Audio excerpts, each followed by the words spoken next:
this coverage is helping you stay prepared, consider giving the stream a thumbs up. It helps the system push these alerts to more people in the path of the storm.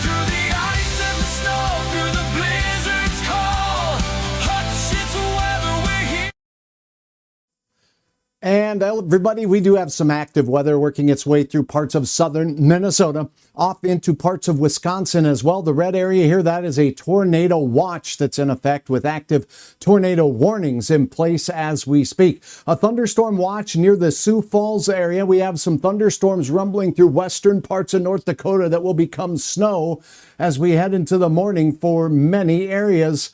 And we're going to cover it and tell you what's going on with all this right above my head right now, with some tornadoes that have been reported tonight, and also hail to 3 inches in diameter. Good evening. I'm meteorologist Hutch Johnson. I've been covering weather like this for the better part of the last 30 years here in the Northern Plains. If you like the content, hit the like button. Make sure you share the information with somebody who is traveling this area. You can stay ahead of the storm by searching Hutch's Weather in your app store today, and follow along in the app if you do have it. Let's get started with a look at what's going on with the radar. And we are zooming around the area. We do have some gusty winds with the storms in South Dakota. Severe thunderstorms making their way into parts of western South Dakota as well as Iowa. And as we take a look here, Blue Earth seeing a tornado warning in the area there. Look at this. Big time hail where you see these blue colors. We're going to go over everything right now as I stop this. Here's a look at North Dakota.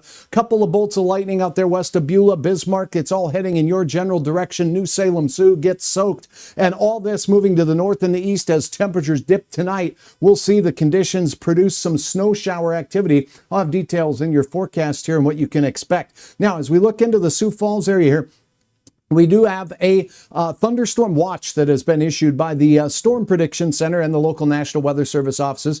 This is in effect until 10 o'clock Central Time and could have some storms that are producing gusts to 70 miles per hour and 2 to 2.5 inch hail. Now, the Sioux Falls area did see some hail reports earlier as the storms made their way through that area. Those are now moving off into parts of southern and western Minnesota. As we look in towards Worthington, a strong cell here with a severe thunderstorm warning right now for 1.25 inch diameter hail, with the tag saying a tornado is possible.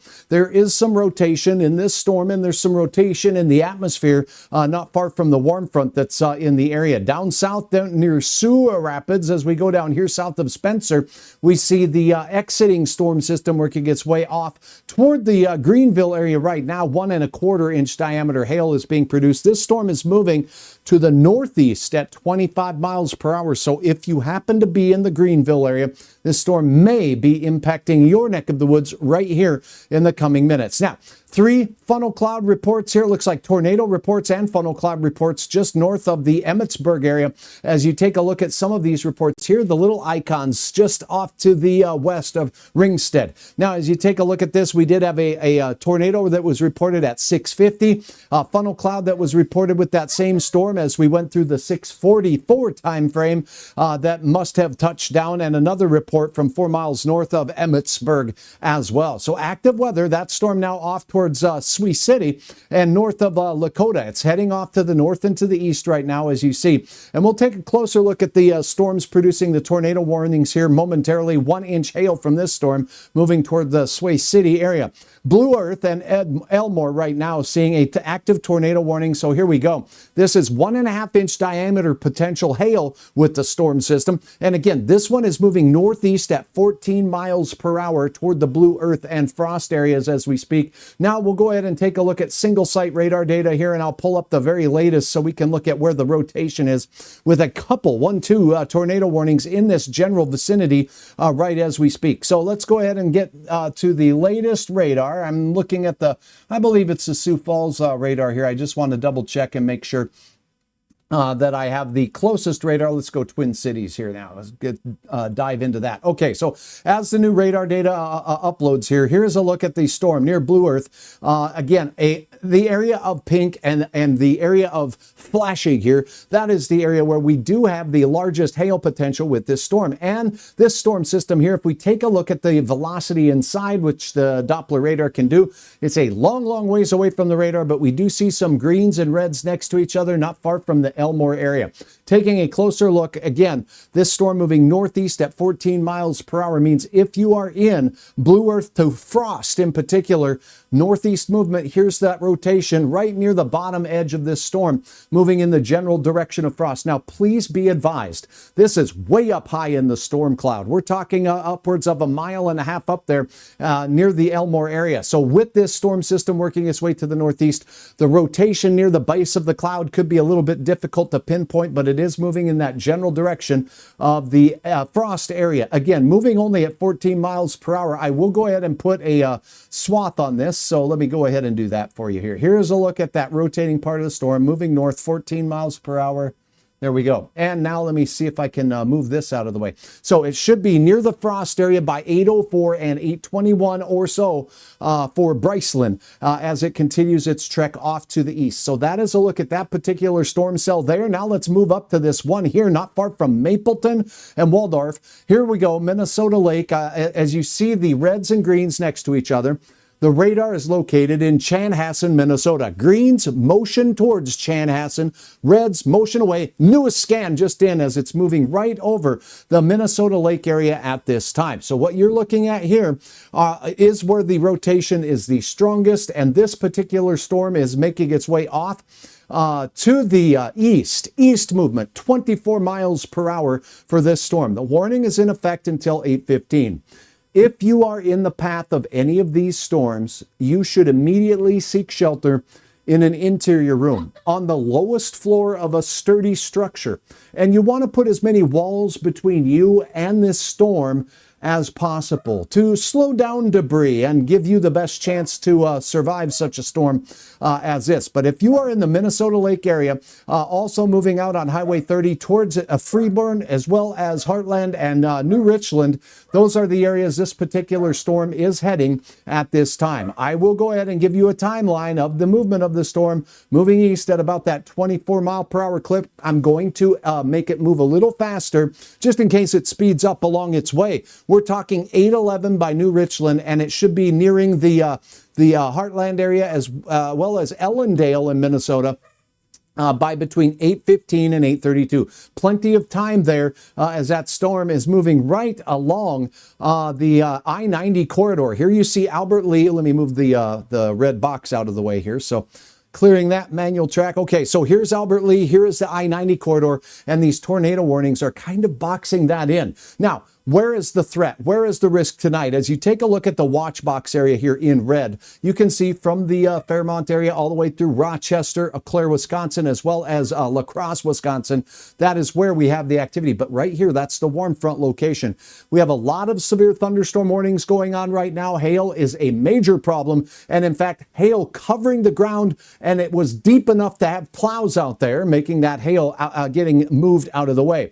Some big time early storms hit earlier with some tornadic warning activity, but this cluster of storms that moved toward Red Wing out of the Northfield area and just south of Northfield dumped 1 to 3 inch diameter hail as it moved its way through. The green box here is a flash flood warning that is in place for this particular area. And again, this includes Red Wing, Cannon Falls, Goodhue, and Goodhue County, much of it as well.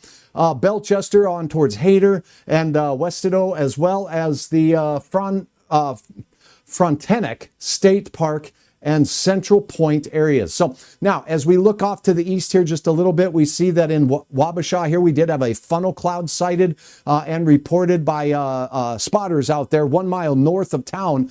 There was quite a bit of rotation in the storm when it was moving through there. This is also in a place that is a long ways away from the closest radar site, which makes it a little bit difficult to tell what's happening out of the bottom of the clouds for us meteorologists, and that's why your reports are so helpful in these cases. Keenan, thank you for joining. I got to see if there's a question here. For those who need to know, in case of wet, heavy snow, pick up an electric snow shovel. Best investment on your back. Hey, good to know. I have never tried one of those, and I may go ahead and check it out. Some of the hail reports in and around Wabasha here are about 1 inch in diameter. I'm seeing up many reports of 1 to 1.5 inches in diameter as those storms move through. Now, let's sneak over here to the area near Black River Falls, and I'm going to try to switch my radar choice up to La Crosse here so we can get a little closer view of the storm. What I want to point out here is some of these brighter colors indicating some stronger wind inside these storm cells right now. So we're talking about inbound winds towards your La Crosse radar here. That's towards La Crosse down to the bottom of the screen here, 65 miles per hour, and that is immediately next to 30 mile per hour outgoing winds. You can imagine if you have incoming winds very fast and outgoing winds very fast, it can cause a couplet, and that's what we have here. So this is a pretty tightly rotating and blowing thunderstorm here, and the storm relative velocity, which is what you're looking at here, would indicate some rotation in this particular cell that could be quite strong. Now, as we take a look at some of the other features with regards to this cell, let's go ahead and look at the reflectivity. Look at the hail core with this cell. All of this flashing area here, where you see the snowy blue colors, that is some serious ice. High reflectivities caused by enormous hail sizes here in Taylor and down towards Ettic and Blair. So this storm also is a backward C shape to it, indicating that we likely have some pretty stout winds associated with it as well. Now, again, some of the rotation that we're seeing is right in this general vicinity where the old warning is and the new warning is taking over. So if you're in Taylor, I would prepare for some sizable hail. I'm going to look at some dual polarization, high resolution radar data here to try to depict where the hail is the strongest. Reflectivity is telling us it's just north of Taylor. And as I take a look at some of these, okay, the gray area here is where we have the large hail. So it's right on the boundary between these two warnings that we see. What you're looking at is target differences. These targets have a lot of differences. Raindrops, they get pancake shape and they have sideways, and so they have a lot of differences for raindrops, but hailstones tending to be more round have a more uniform shape between a horizontally oriented pulse and a vertically oriented pulse. A round object or a hailstone appears to have a low target difference between the two polarized beams that are sent out or pulses. So here is an area where we got some significant hail potential with that particular cell as it's working its way through. Looking for some more information here with regards to what we're seeing. I'm not seeing anything this high up. This is a little closer to the radar site, by the way. Storm relative velocity showing some pretty interesting values right here as we're looking at a low level. Here is a hail report from this particular cell as well. Let's see what we got. All right, let's see if I can pull that up. It looks like up to nearly 1 inch diameter hail reported there. This is 3 miles to the west-northwest of you folks in the Beach Corners area. So there is some pretty stout spin showing up in this particular cell as well. So just know that it is in an environment here with some rotation. Not a bad idea with that particular cell to seek shelter in that interior room on the lowest floor out there. Hi, KH Cat. I'm in St. Paul, Minnesota. Big storms down south that will the warm front move through the north and the Twin Cities. So here we go. What you have moving through this warm front. Warm fronts have a hard time moving through colder air because it's more dense. So what we're seeing is the low pressure system kind of riding along the warm front here. It may wobble just a little bit north or south, and we do have south winds, but it's really not going to advance too far to the north. I will take you to the latest high resolution model forecast for this storm. And by latest, I mean this model updates every hour. I'm going to sneak over to Minnesota. Here you are. We can see here. Low pressure system, kinks and isobars right here, here. That's technically the area where the warm front lies based on pressure changes, okay? But when we look at temperature, that's another thing. The biggest tell as to where the location of the warm front is the wind direction. So on the south side or warm side of the warm front, this is where temperatures are warmer, and we definitely have the wind more southerly going up toward the warm front. In Minneapolis, your winds are likely from the east or northeast, okay? So if you're on the north side, you're gonna have that northeasterly wind. When your wind becomes southerly, you know that the warm front has made its way by you. Let's see what this model has us doing. My gut says it stays south. And as you take a look, the low pressure moves through, this warm front stays put, and then it moves off to the east with the travel of the low pressure center. So no, it does not look like the Twin Cities will see a problem, even the southern part. So if you're in Northfield, I think that you had that storm just south of you with the hail and with the tornado warning storm that was working its way off to the east and toward the Wisconsin border. So this line of storms is doing something we call training. So if you could watch them on a loop, you will see that one storm forms, moves off into Wisconsin. Another one forms behind it, moves on the path that the other one did. That's like a train. They're all hooked together. Multiple storms, multiple rounds, and flooding is going to be a problem in these areas. So that's a look at that forecast. I hope that helps answer your question. Thank you for bringing it to my attention. KHCat9. Kathy, let's see what you got. Nice in Pelican Rapids. Thanks for no NATOs looking here. So that's what we have going on right now as we take a look at southern Minnesota. Active tornado warnings are out and about as we take a look here, southern Minnesota, south of the area of Mankato right now. Look at all of these yellow boxes, meaning the National Weather Service right now is extremely busy. So what does this mean? Moving into reassessing this storm, moving out of the Minnesota Lake area. Here's your rotating part of the storm. I need to switch this radar back to the Twin Cities here. It's a lot closer. Pardon me while my eyeball, oh, it is. Okay, that's where we're at. So Minnesota, Minneapolis, Twin Cities, wind toward the radar in Minneapolis here on the front side, away from the radar here in the red. There is your rotation. It is outside of the Minnesota Lake area. So judging by the location of this rotation that we're seeing within the cloud, it is likely going to stay along the Highway 30 corridor going right into Richland, moving east at 24 miles per hour.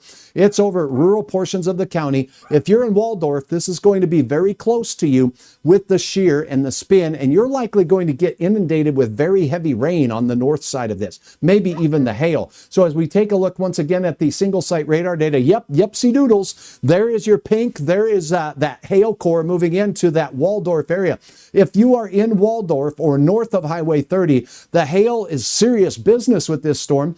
As we go into the later hours of the day, there's a little bit less oomph in the upper levels of the atmosphere to produce that hail, but it's certainly there. So this one is going to be capable of the latest warning from the National Weather Service Forecast Office here of 1 3/4 inch diameter hail. There is a tornado possible with these storms. They can go through a cycle with a tornado on the south side, and we'll see what happens. But it does look like the rotating part of that is south of you folks in Waldorf, but not by much. So it might behoove you to seek shelter in an interior room on the lowest floor of a sturdy structure. You want to get out of things like the campers, and good thing those aren't up and running right now, and neither are the ice houses, right? Because it's just too warm for that. But what we do have, you want to get out of things like RVs and out of mobile homes or manufactured homes and into a more sturdy location. My apologies. I'm looking and thinking at the next storm. The St. Clair area, moving in towards Janesville, Pemberton, and Waseca. This is just a huge cluster of thunderstorms. Here's one. Do you see this little kind of bite taken out of the storm right there? That is interesting there. That is sometimes referred to as a hook echo. The updraft is supporting huge hail. If the updraft is rotating as it goes up into the storm, we tend to see weaker echoes in this section of the storm where the rotation is. Let's see if we have some rotation in this particular storm. It's very weak. We do see some reds, movement away from the Twin Cities, straight away, and this is moving straight towards. So there is some weak spin or shear in that storm. The main threat with that line of storms from the St. Clair area through and moving into the Janesville area, as well as Waseca, will be gusty winds to around 60 miles per hour, 1 1/4 inch diameter hail, and 25 mile per hour motion to the east. Let me time that for you if you happen to be in the path of this storm. So let me switch this back over to the single site radar data here. And here is that weird, wild looking line of hail making its way off to the east. So here is the estimated times of arrival for you folks in St. Clair. We're looking at 7:52. For you folks up here in and around the Janesville area, 8:04 p.m. Central Time. Pemberton rather, and Waseca, closer to 808 for Pemberton and Waseca a little farther out. But you have stuff over you right now, right? So if you are in the Waseca area, you do have some pretty healthy storm activity over you right now. Now, there's a warning for that storm way off to your west. This stuff that you're getting here, these little pockets of hail, not warned for the big, but it's starting to boost up in intensity and also extends all the way out towards Owatonna. So you got these south winds along the warm front and you have cells popping up all over the place here. Very, very busy. So for you folks in Claremont, Casson, as well as West Concord and Dodge Center, just off to the west of you folks in Rochester, there is a new severe thunderstorm warning. The threat for hail has been observed. 1.5-inch hail is coming to the area. Now, this storm is moving east at 24 miles per hour, could have some gusts in isolated locations to about 60 miles per hour. Thanks for your questions. Thanks for your support through stars on Facebook. Rhonda, I appreciate you. Brenda, good to have you on board. For those of you just joining, my name is meteorologist Hutch Johnson, and I am covering weather continuously here. I will take breaks from time to time, but leave the stream up. I just wanted to get out there that we do have a lot of severe weather with very heavy rain moving into the Minnesota River Valley, the I-90 corridor, areas south of the Twin Cities. The question was just brought up by one of you viewers. Thanks for your questions. I'm going through them now. Will this move north? Will the warm front right here move north into the Twin Cities? Latest models suggest, and what has been the ongoing thinking is no, it will stay to the south. And if you take a look at the very well-drawn severe thunderstorm watch, you can see the counties in red here are in the tornado watch for this particular area. So these are the areas we expect to have the greatest likelihood of seeing some of these tornadoes, and we will keep our eyes on it. And also hail to 3 inches in diameter has already been confirmed with some of these storms as they started up earlier.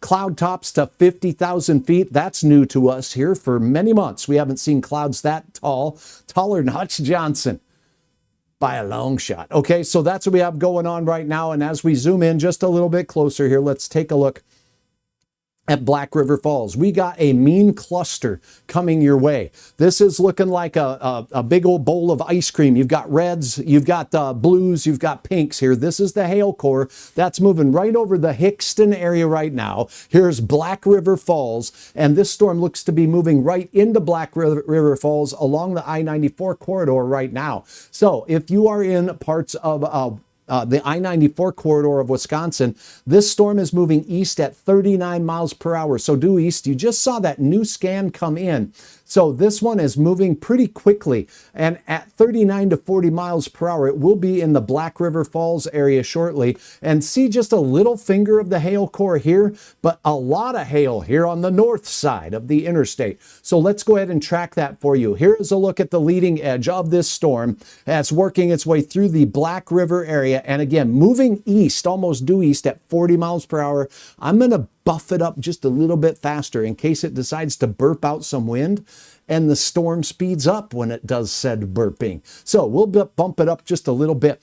This would equate to an estimated time of arrival, 7:52 for Alma Center. Black River Falls, 7:56. So we're 4 minutes away from big time hail potential. It will be from Black River Falls and points north. Marilyn, it looks like 7:57 and 8:46 for good old Pittsville for a chance for some very sizable hail. Notice Melrose here wasn't in that list. It's not because you won't have any rain, but the hail core is what I was focusing on with this cell. That doesn't mean that this southern part of the storm couldn't beef up with a little bit more upsidence or rising motion. That really causes those clouds to produce bigger hailstones. The stronger the updraft is, the bigger the hailstone that storm can provide.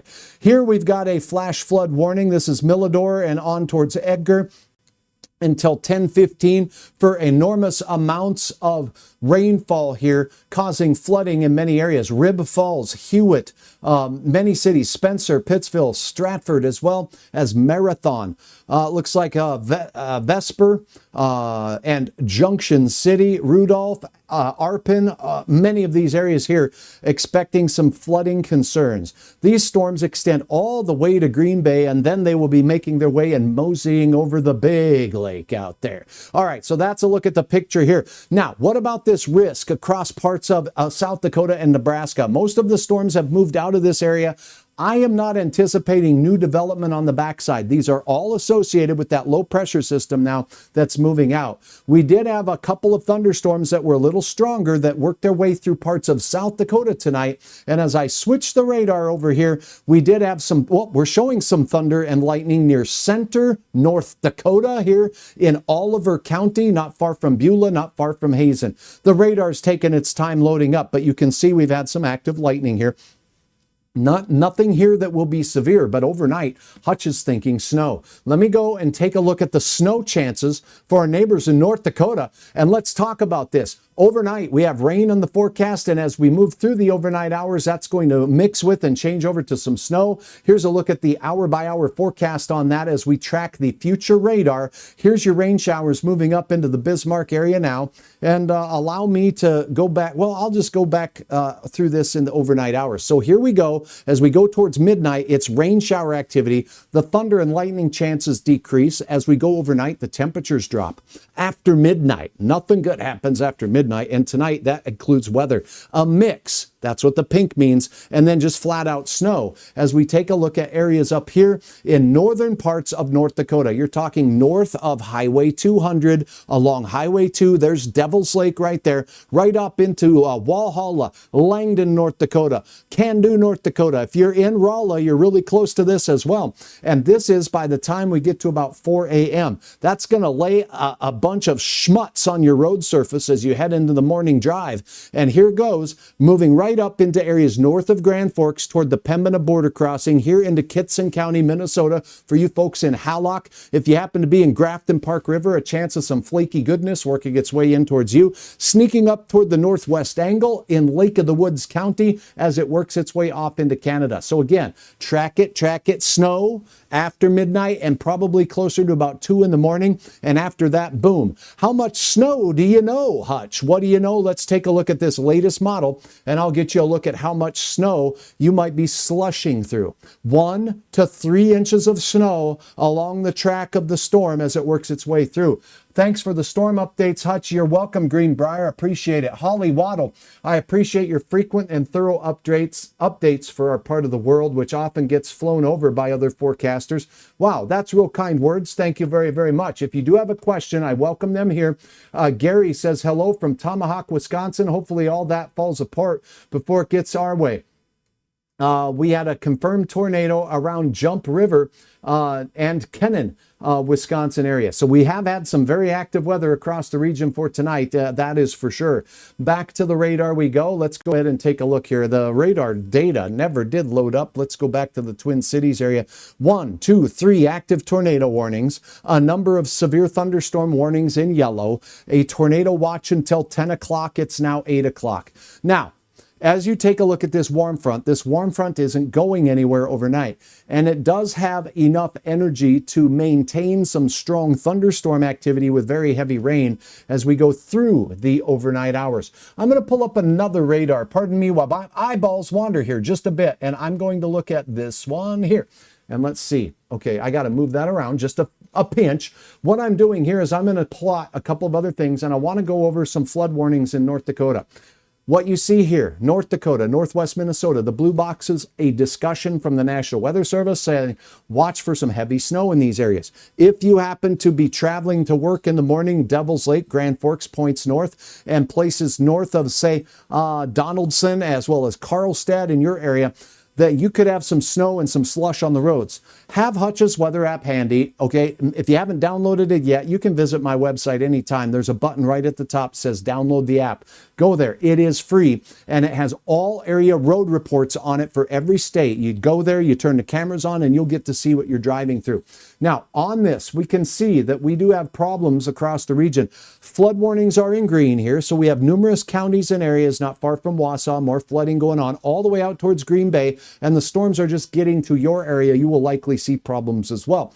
Thunderstorms, severe ones in the orange boxes that you see here, and the red box that you see for all of these counties is the tornado watch area that has been issued by the local National Weather Services in correlation with the Storm Prediction Center. Red Wing, that big area of flood warnings here along the Highway 52 corridor between Rochester and Minneapolis. Oops, I'm moving my banner here. So as we zoom in, that flash flood warning, it does include the Cannon Falls area down towards Goodhue and the Lake City area as well. So keep in mind, Red Wing to Lake City, right along the river valley there, in a flood warning at this time. Let's see if I can pull up the details of the flood warning for you. And here is what you need to know.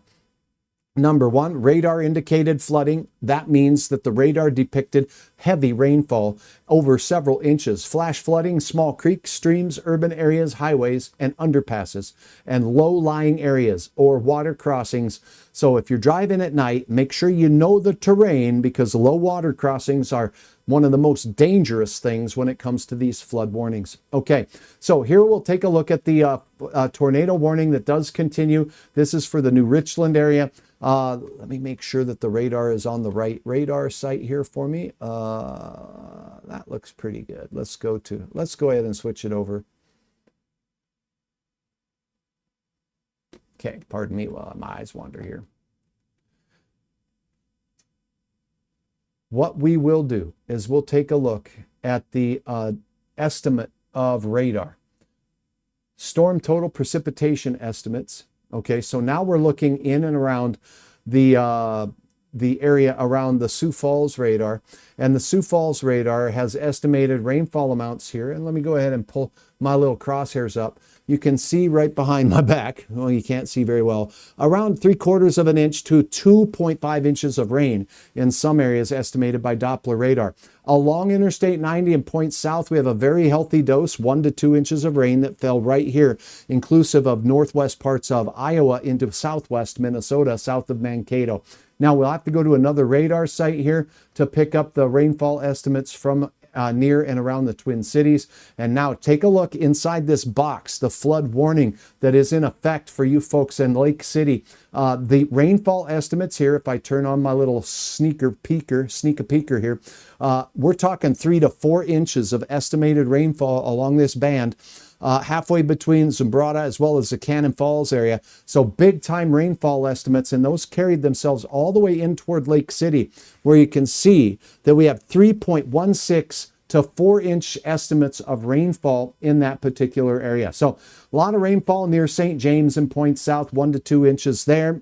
And that basically continues now with the storms that are continuing to work their way over already worked over air. So it's going to basically be even wetter as we go through the next few hours in some of these locations.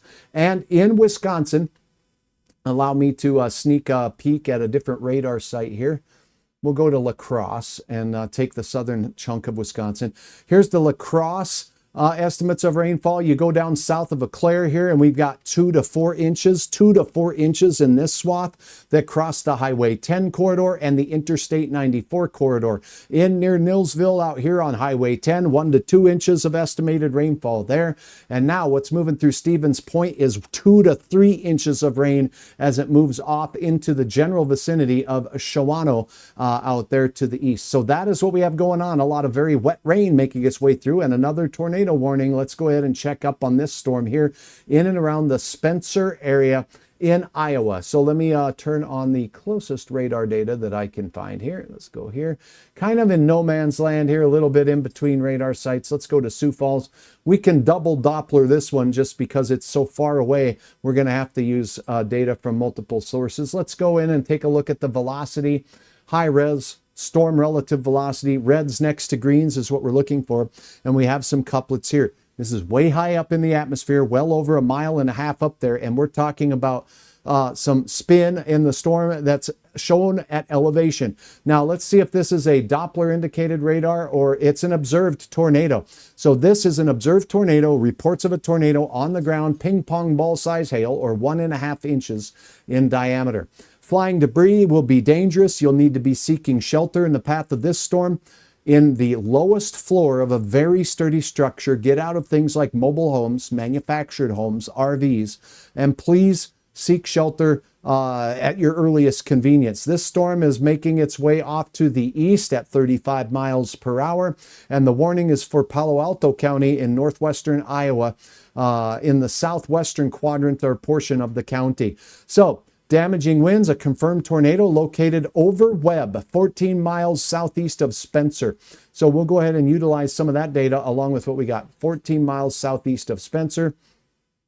Okay, so as we take a look here, there's Spencer, there's southeast. So essentially, we're looking at Webb right on the left-hand side of your screen here. That's where the tornado was first observed. We now have that rotation leaning off a little bit off to the east. Again, the storm system is moving fairly quickly. I'm just going to double check the speed here. I think I said 35. Yeah, it did. Okay, so 35 miles per hour is the movement of that particular storm. So we'll sneak back to my other radar now, and I will zoom into that storm, and we will go ahead and analyze its motion and when it will be and where it will be in the upcoming few minutes. So let me switch over to the radar site here so I can see just a little better. A little better. Let's go with Des Moines. Just see, that's about halfway between both Des Moines as well as the Sioux Falls radars. Now, the Des Moines radar is picking up big time hail core with this particular storm crossing the county line as we move into that Ayrshire area heading towards Mallard. Let's take a look at the rotation with the storm from the Des Moines radar, and that's showing up right here, greens next to reds immediately. That would be your rotation, and that is really making its way off to the east at 35 miles per hour.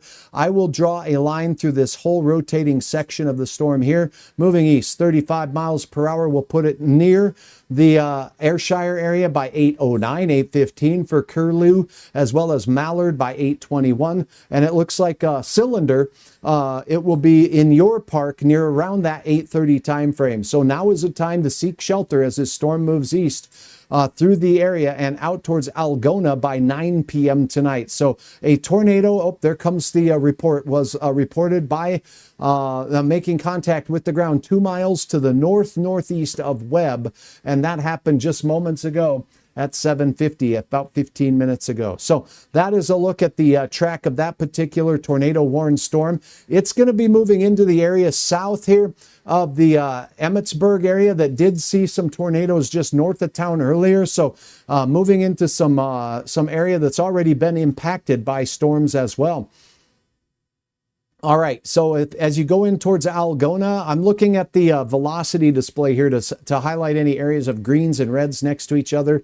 Here's some here right on the Keister area as you go in towards Twin Lakes and south of Alden, north of Lake Mills. So there is some shear showing up with that storm. Let me go ahead and pop up the, see if there's a, let's go ahead and choose the Minneapolis radar and see if it gives me a different view. What we can do by selecting different radars here is go ahead and confirm that both radars are seeing the rotation. So as this loads up, and this radar is also seeing that we have some greens next to the reds right here in the general vicinity. So again, a lot of these thunderstorm warnings in yellow boxes that you see here are going to have the verbiage tornado possible with them. This one does not. The storm that's moving through Walters right now has movement to the east at 30 miles per hour. Wind gusts to 60 miles per hour will be possible with this storm as it moves towards Frost, towards the Bryceland area, as well as Brush Creek, Keister, and Walters, and then on towards Twin Lakes. So the storm definitely strong, but also showing some signs of some shear with it as well as it moves its way through. A tornado warning, a very tiny little box here. New Richland, Freeborn, this is what we have going on. As you take a look, we have very bright colors here next to very bright colors there. So a little bit stronger wind velocities that are spinning around in a circle right here. It looks like that is spinning right over area is just north of Freeborn. Let me go ahead and draw the line as it goes. We'll measure it from here to here. Let me see if I can do that again.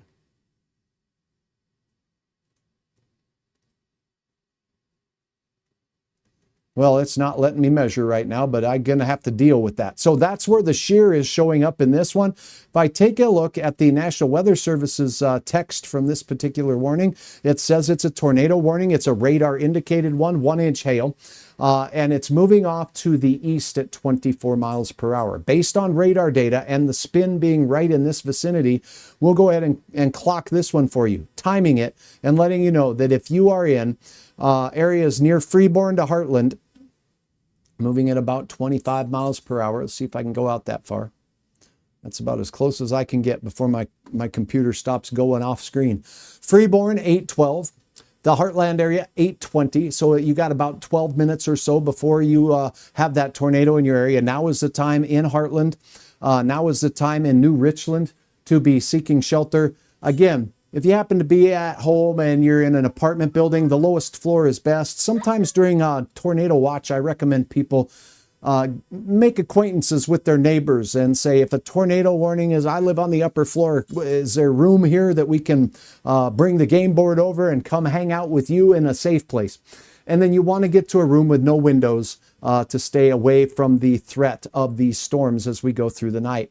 I do see that we have other areas of warnings going on out here right now as we take a look at Claremont, Westcourt, Medford, Owatonna, seeing strong storms. We do have some reports here just recently within the last 20 minutes or so of 1-inch diameter hail and 2.3-inch diameter hail reported about 20 minutes ago here, 2 miles northeast of Owatonna. So as you take a look at some of the, is that right? That says 2 miles northeast, but it's plotted southeast. That's okay. It's in the Steele County area in Minnesota. That's some big time hail from that storm. So Claremont area, Claremont reporting a 1/2-inch diameter hail with that storm. That's moving in on Dodge Center.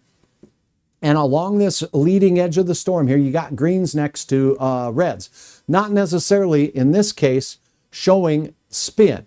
Why? Because we're looking at the radar, which is located up in the Twin Cities area. So this is motion that is away from the radar in Minneapolis here, down to the south. This motion is to the north. So if you think about what that's showing, it is actually, as we get farther away from the radar, this is higher and this is lower. So we got winds going into the storm this way, and then up above it's going that way. So it's showing a little bit of rolling. It's also showing a little bit of convergence of the air in this area as well. So that's what that's showing. But as we look off to this side over here, we're seeing wind moving away and wind moving towards. So just so you have an idea of what it is we're looking for, there is a difference between reds and greens based on which radar you're looking at, and that's why I'm here for you, to keep my eyes on the skies and give you some updated information. So that is a look. The number of tornado warnings is rapidly decreasing. We got the one tiny little warning out here that we just went over right in this vicinity of New Richland. That's where that tornado warning is.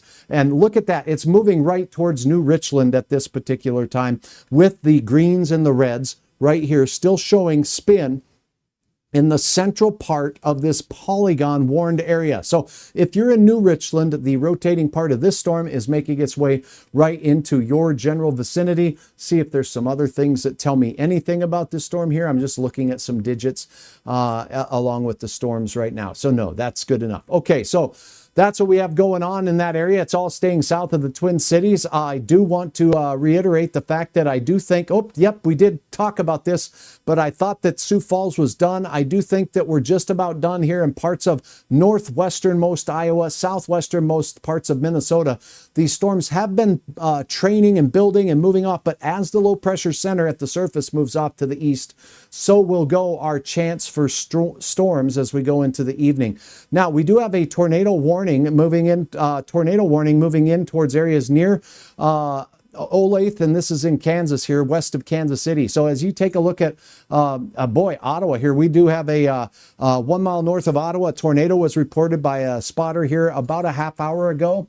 45 minutes ago. So these storms here have some pizzazz and kick to them as well. Moving right along I-35 corridor here through Kansas City towards Olathe and moving in towards Harrisonville as you go into parts of Missouri out there. Now, again, let's go ahead and go back up towards North Dakota. I did want to point out that there are a couple of areas on the other map that I want to address, and that's flood warnings. These are spring melt flood warnings as opposed to severe thunderstorm warnings for those of you not from the area of the Red River Valley where the river flows north into Canada. So bear with me while I load up the latest on the radar from this. Now, let me go ahead and clear this out. We're going to go back up to North Dakota real quickly. And you see a lot of green boxes up here. These are flood warnings for rising river levels as the snow melts and drainage ditches are flowing, and that flows right into the Red River channel here. And we do have one area where we're expecting some moderate flooding. If you happen to be near Oslo, if you live near Oslo, that area typically does have some terrible problems here. But in the Oslo area, we do have a flood warning that does say that we are expecting the possibility for moderate flooding in your area. No surprises. Oslo is very well ring-diked, but that area can be very difficult to get around. So if you happen to be driving, say, the Highway 1 corridor, Alvarado to Oslo, this area can get very terrible out there as well. It does include parts of the I-29 corridor there, but I think most of the impacts will be in the communities right in the Red River Valley there, including Oslo. If you're up near Drayton, the flood warning for your neck of the woods here does show that we are expecting minor flooding in your area from the Red River and along the main stem of the Red River. Two Rivers River near Hallock has been a problem for the last several weeks now. There were some ice problems with that before, but it's still minor flooding is in the forecast, and it is basically for Wednesday morning until further notice, so it's going to just keep on chugging until we start seeing a downward trend in that. Now, up in the Pembina area, in the far northern reaches of the Red River Valley, as it moves into Canada, we are expecting minor flood forecast in that area as well. Here is a look at Crookston. So if you happen to be along that Red Lake River, here is a look for the Red Lake River in Crookston. It is at 16 feet and it's being monitored for the potential for some minor flooding in low-lying areas of the river valley there. So that's what we're expecting. This does go through Grand Forks, minor flooding in Grand Forks County and Polk County along the main stem Red. And then you also have the Red Lake River that goes through Crookston and dumps into the Red there as well. That is a problem. And then the blue boxes are telling you, look out for snow first thing in the morning. Before you go, have Hutch's weather app to get a look at those road conditions as you go through. So that's what we have going on across the region right now. I am not stopping the stream.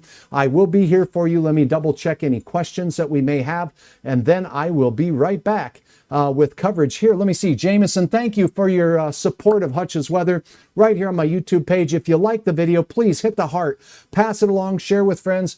Holly Waddle, appreciate the coverage. Greenbrier says thanks for the storm updates, and I thank all of you for watching. What you're going to see now is a page that looks a lot like this, where Hutch will step in to the forepanel. Now here's a story about some unlovely weather, and it's moving through the northern plains, you see, and I will keep you updated right here. You're going to look at the video and some music, and you will see a loop of radar data up above me. My forecast graphics in the upper right-hand corner are here for you as well. And I am going to check on my dinner and make sure it's good. And I'll keep my eyes on the storms for you right here as we go through this event together. Thanks for watching Hutch's Weather app. Thanks for getting the weather app. Search Hutch's Weather in the App Store today. And oh my goodness, do you like music? Here, let's put a little music on.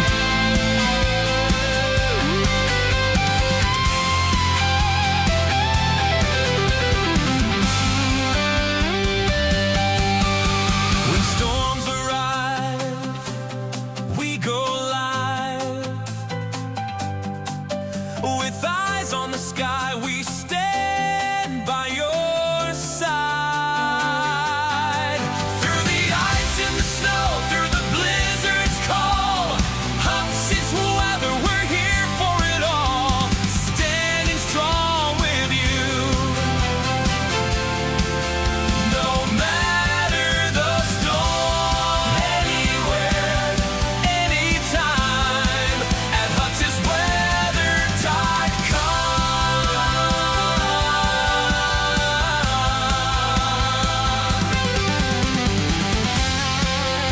for the next update to stay safe between Hutch's live reports. The Hutch's weather app is your best way to stay alert.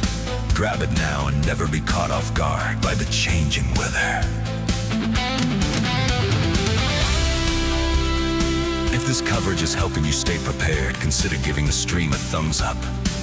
It helps the system push these alerts to more people in the path of the storm.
See you in the chat. Keep the reports coming. Hutch is monitoring your local updates in real time. If you're seeing a change in the weather in your area, drop your city and current conditions now. You are our eyes in the field. Let's build this forecast together. Providing live coverage for the thousands of you across the northern plains is a responsibility we don't take lightly.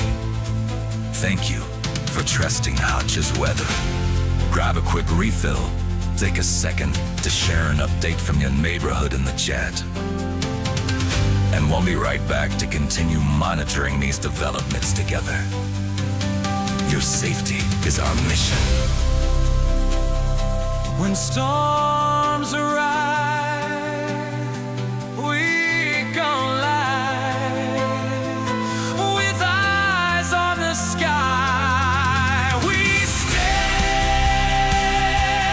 by your side. Through the ice and the snow, through the blizzard's call, Hutch's weather, we're here for it all. Standing strong with you, no matter the storm. Anywhere, anytime, I'm Hutch'sWeather.com. You won't find any hype here. Just the data, the radar, and the truth. Thank you for trusting Hutch's weather for your severe weather updates. While Hutch resends the maps, make sure your notifications are turned on so you never miss a critical update. We're back real soon to keep monitoring the threat. Stay weather ready.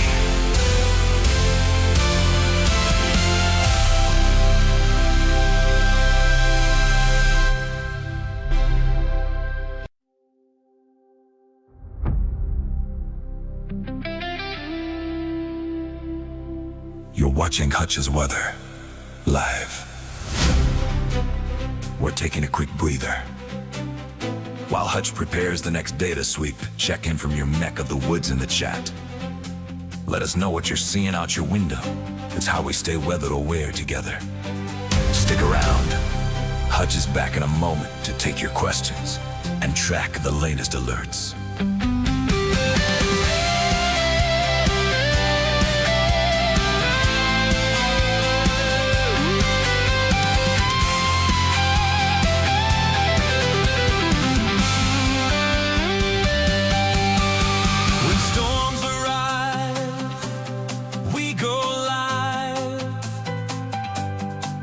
With eyes on the sky, we stand by your side.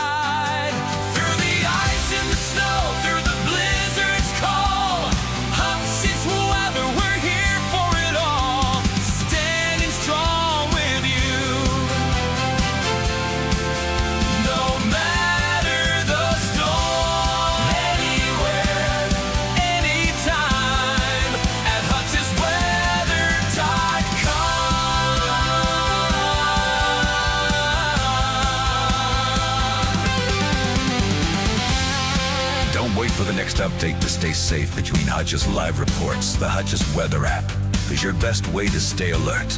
Grab it now and never be caught off guard by the changing weather.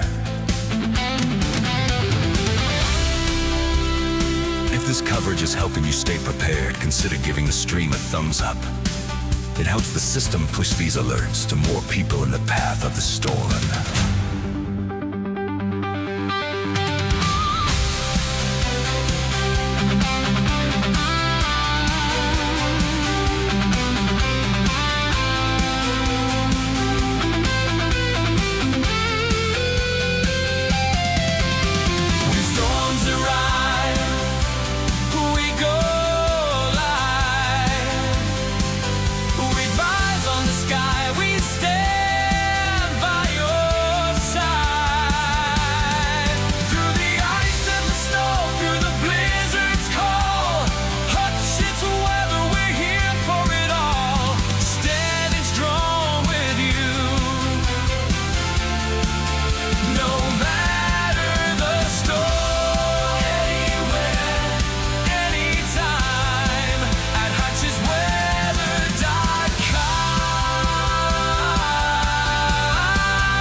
See you in the chat.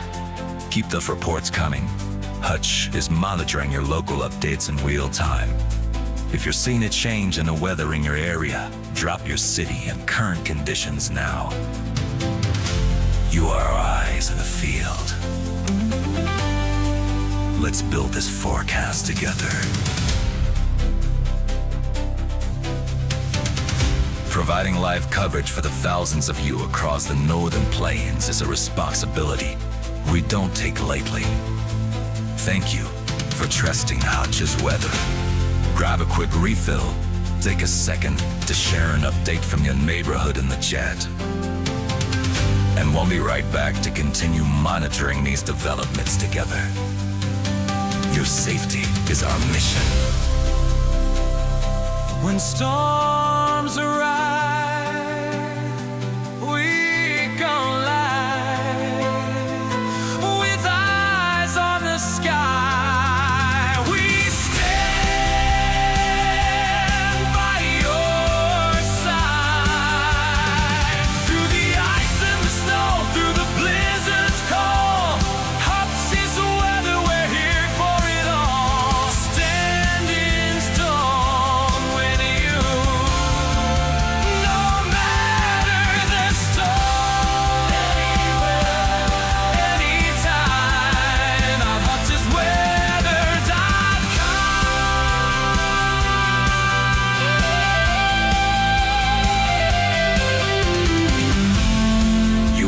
any hype here, just the data, the radar, and the truth. Thank you for trusting Hutch's weather for your severe weather updates. But Hutch resends the maps. Make sure your notifications are turned on so you never miss a critical update. We're back real soon to keep monitoring the threat. Stay weather ready.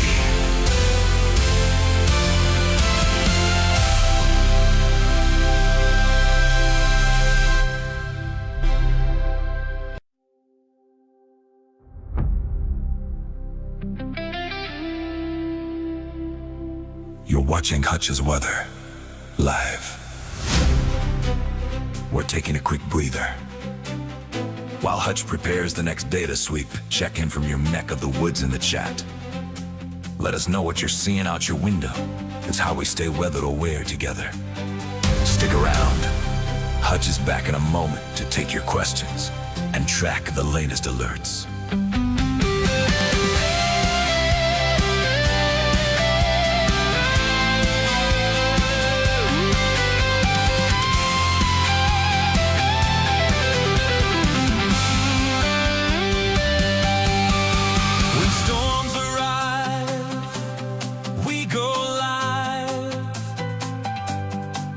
With eyes on the sky, we stand by your side.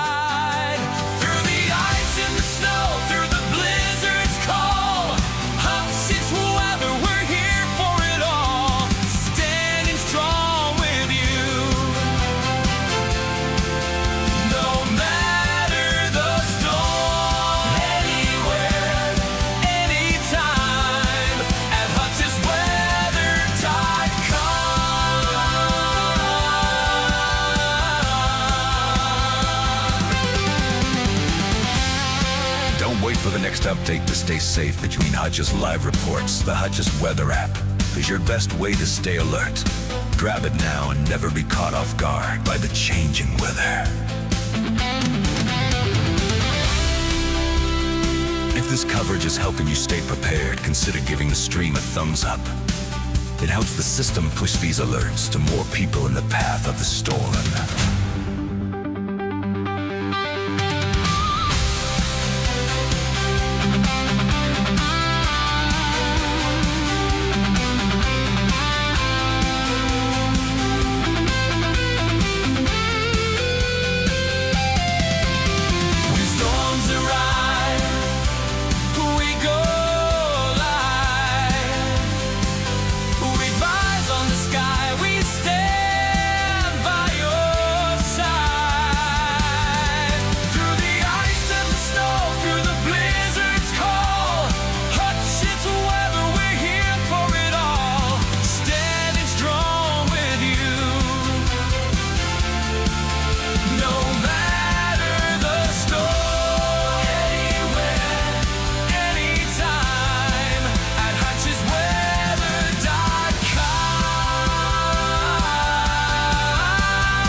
See you in the chat.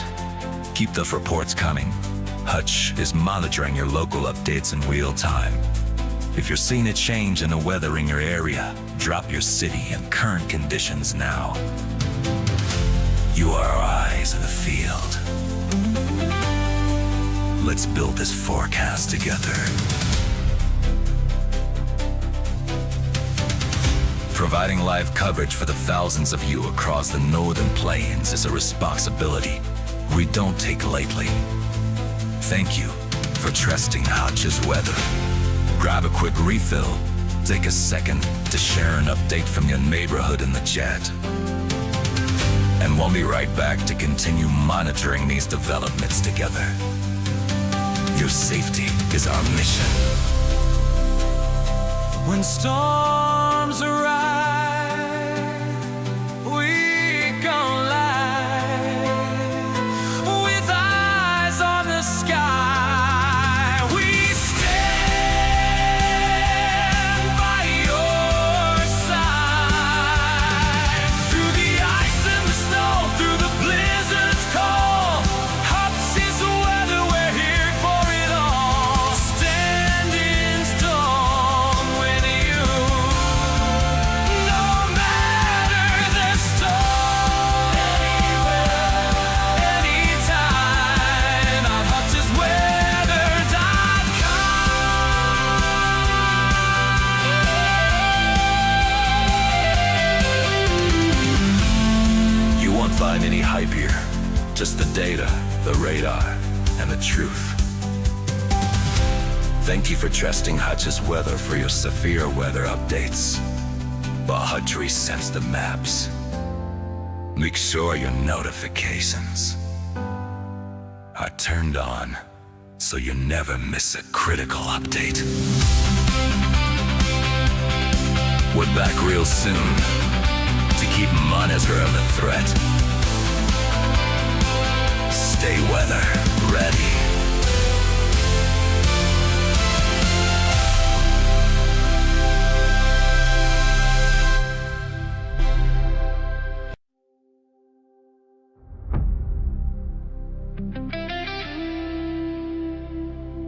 You're watching Hutch's weather live. We're taking a quick breather. While Hutch prepares the next data sweep, check in from your neck of the woods in the chat.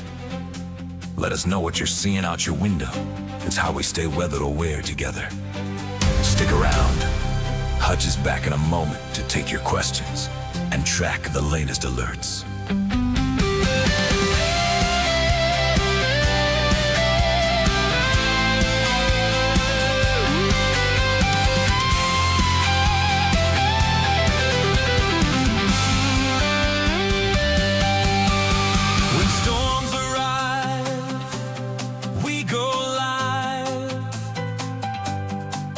With eyes on the sky, we stand by your side.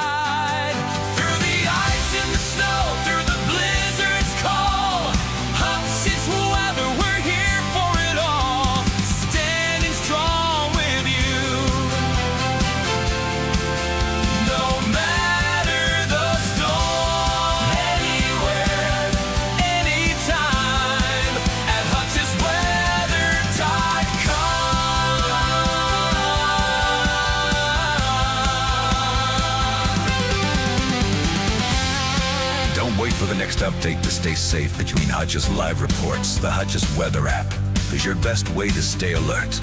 Grab it now and never be caught off guard by the changing weather.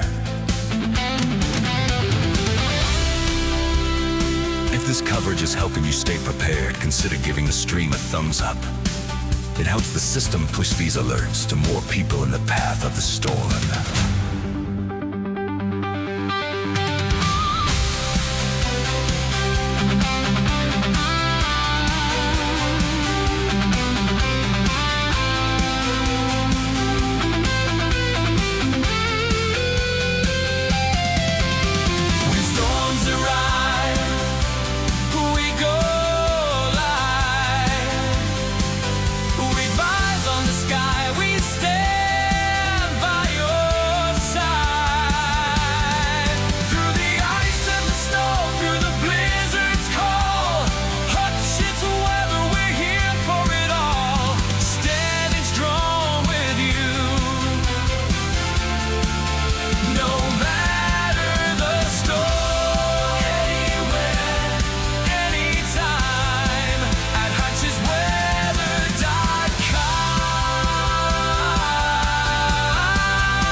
See you in the chat. Keep the reports coming. Hutch is monitoring your local updates in real time. If you're seeing a change in the weather in your area, drop your city and current conditions now. You are our eyes in the field. Let's build this forecast together. Providing live coverage for the thousands of you across the northern plains is a responsibility we don't take lightly. Thank you for trusting Hutch's weather. Grab a quick refill. Take a second to share an update from your neighborhood in the chat. And we'll be right back to continue monitoring these developments together. Your safety is our mission. When storms arise, we come live with eyes on the sky. We stand by your side. Through the ice and the snow, through the blizzard's call, Hutch's weather, we're here for it all. Standing strong with you. No matter the storm, anywhere, anytime, on Hutch'sWeather.com. You won't find any hype here. Just the data, the radar, and the truth. Thank you for trusting Hutch's weather for your severe weather updates. While Hutch resends the maps, make sure your notifications are turned on so you never miss a critical update. We're back real soon to keep monitoring the threat. Stay weather ready.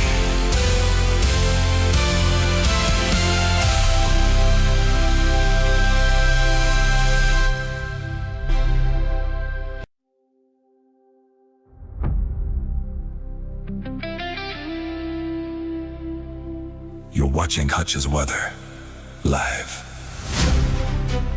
We're taking a quick breather. While Hutch prepares the next data sweep, check in from your neck of the woods in the chat. Let us know what you're seeing out your window. It's how we stay weather aware together. Stick around.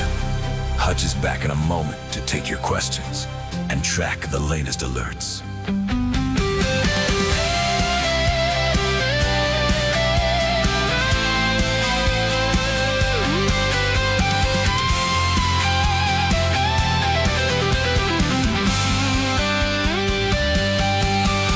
When storms arrive, we go live. With eyes on the sky, we stand by your side. Through the ice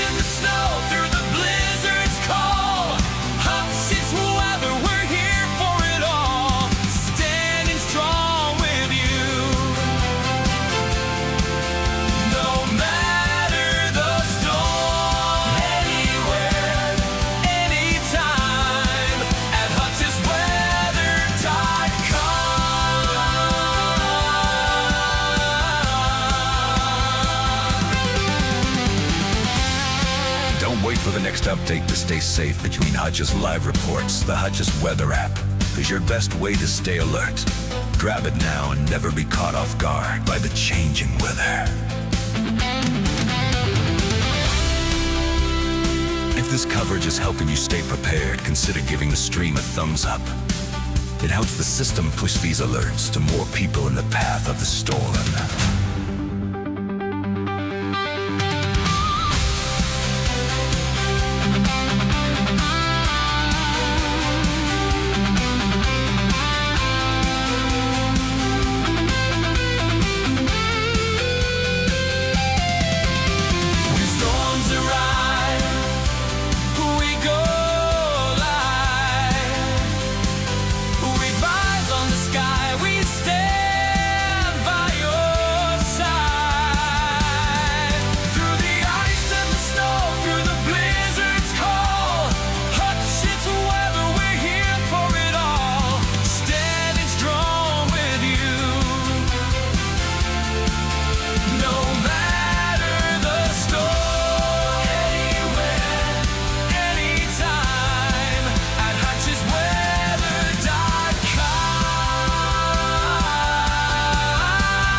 We see you in the chat. Keep those reports coming. Hutch is monitoring your local updates in real time. If you're seeing a change in the weather in your area, drop your city and current conditions now. You are our eyes in the field. Let's build this forecast together. Providing live coverage for the thousands of you across the northern plains is a responsibility we don't take lightly. Thank you for trusting Hutch's weather. Grab a quick refill, take a second to share an update from your neighborhood in the chat. And we'll be right back to continue monitoring these developments together. Your safety is our mission. When storms arise, we gon' light with eyes on the sky. We stand by your side. Through the ice and the snow, through the blizzard's call, Hutch is the weather, we're here for it all. Standing strong with you, no matter the storm. Anywhere, anytime, our HutchesWeather.com. You won't find any hype here, just the data, the radar, and the truth. Thank you for trusting Hutch's weather for your severe weather updates. While Hutch resends the maps, make sure your notifications are turned on so you never miss a critical update. We're back real soon to keep monitoring the threat. Stay weather ready.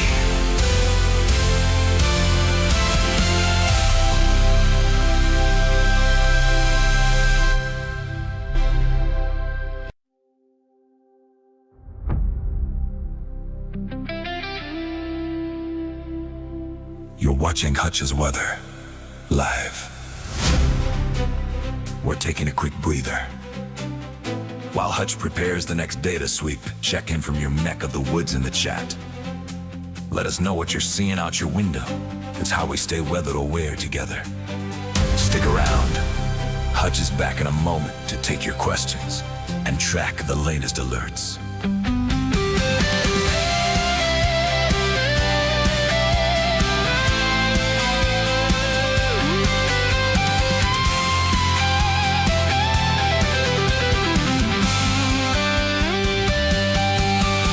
When storms arrive, we go live.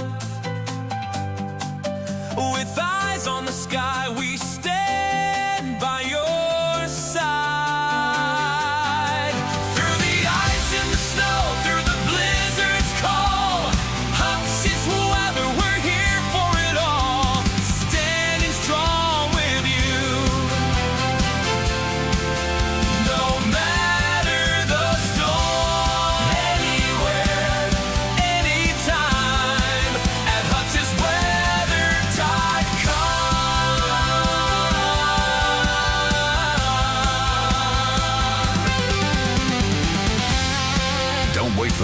Take the stay safe between Hutch's live reports. The Hutch's weather app is your best way to stay alert.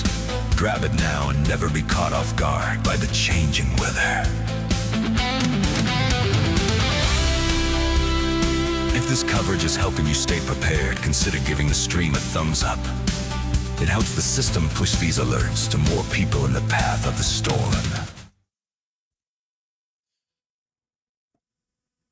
All right, everybody, meteorologist Hutch Johnson is back. We're going to talk a little bit about what's going on up above us, talk about the latest storm warnings right now. I do want to get out that we still have one active tornado warning approaching Mason City and Forest City area right now in Iowa. So we have an active tornado warning. We're going to go to that first, and let's get right to it. Thanks a lot for watching. If you're new to the channel, my name is Hutch Johnson, and I've been covering weather like this for the better part of the last 30 years here in the Northern Plains.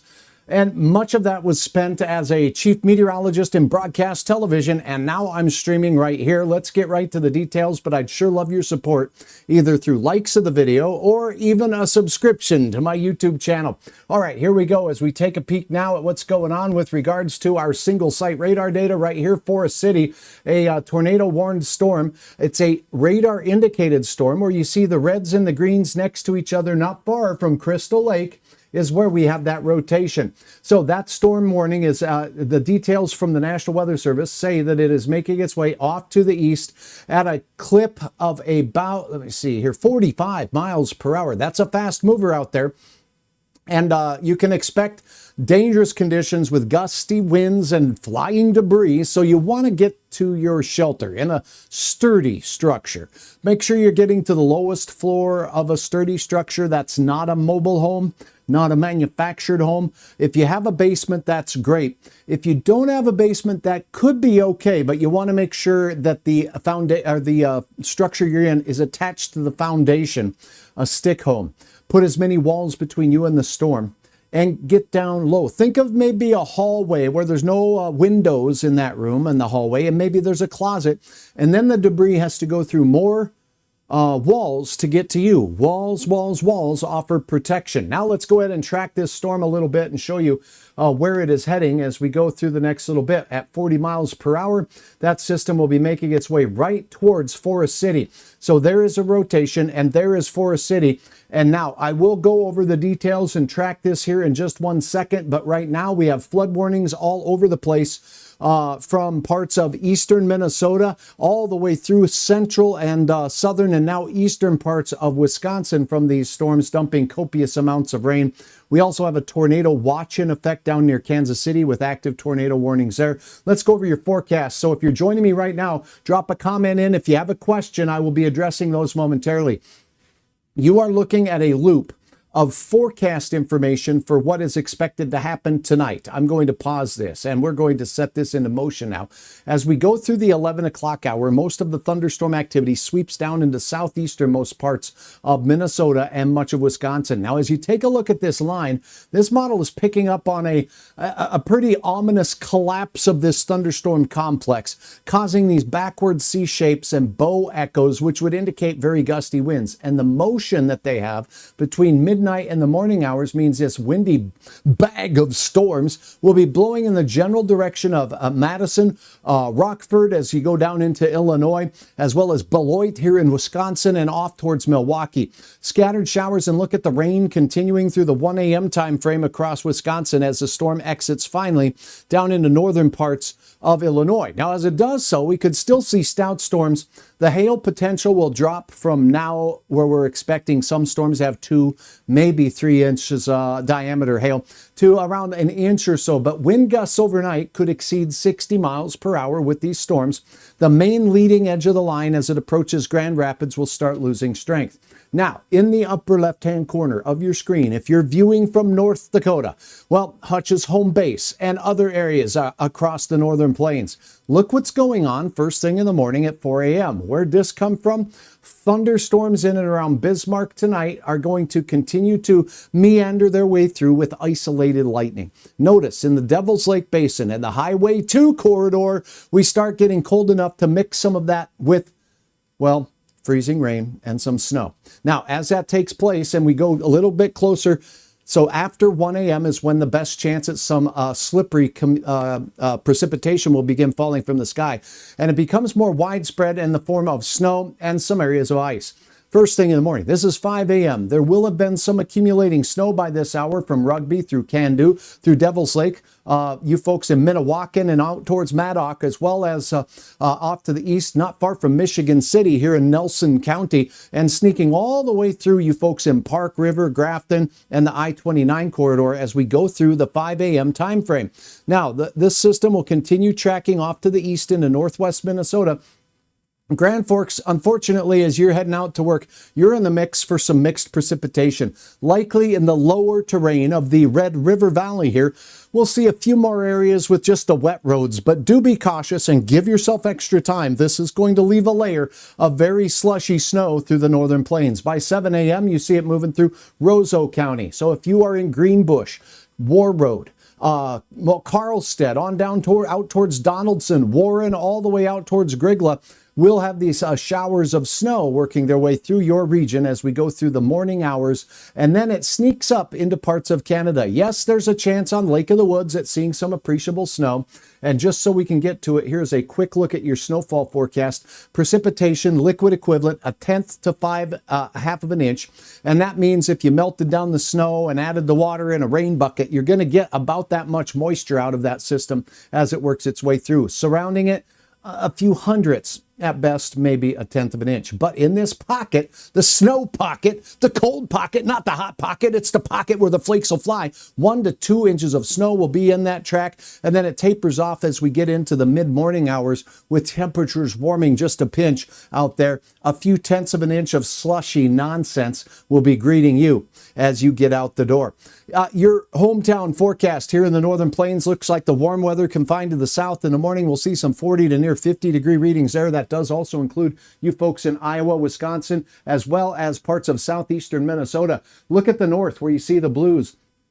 Temperatures there will be in the 20s and low 30s to start your day. 33 Grand Forks, 35 in Fargo, and then for your afternoon, I expect temperatures to be close to 60 degrees here. There's your little snow pocket, keeping temperatures cool all day there in the Devil's Lake Basin and the Lake of the Woods area. So along that band of snow that moves through, expect temperatures to peak near 40 degrees the way Hutch sees it. The heat is still on in Iowa. The heat is still on as a low pressure system trailing the one moving through tonight will continue the south winds and really allow temperatures to rock into the 50s to near 60 in the Twin Cities, but down to the south, 60s and even some 70s for Iowa. West winds not too strong across Montana and the western Dakotas, but more of a northerly component here on the backside of our weather wiggle that wobbles through as you go through your Tuesday afternoon. And here's a look at the 7-day forecast for the area in and around the home base here in Fargo, Moorhead. And many of the northern plains will see something similar. We're right back to beautiful conditions through midweek, and it looks like 70s for the Fargo area, which would be the warmest of the season so far for Fargo. But then right behind it, a Friday weather system will be making its way through. There could be some flakes as this thing goes through the overnight hours here. And look at those 30s returning for the weekend. So a cooler weather for the weekend, but it does look like we dry out a bit and a chance to warm it up again as we head into Monday, the 20th. So that is a quick look at the forecast for the home base. Now let's see if we have any questions. And I do want to update you that the tornado warned storm has been canceled. It is now thunderstorm warning. And let's get to that right now on the other radar scene here as we go back over to this computer. So now let's get back over to the area of concern. Let's go out here. Let's go. Okay, so now as you take a look, Black River Falls out in Wisconsin, and we do have some very heavy rain. See this backward C shape? It's already starting to take the shape of that windy system that's going to be punching its way on down the I-94 corridor tonight. Flash flood warnings from Marshfield through Stevens Point all the way out to just west of Green Bay, Wisconsin. Here is that tornado warning. I need to verify this because my other computer shows that it is gone. So the tornado warning looks like it's still in effect here until 9 p.m. Let me turn the clock on at the top, 8:54. So it does look like we're on the last few minutes of this particular tornado warning here.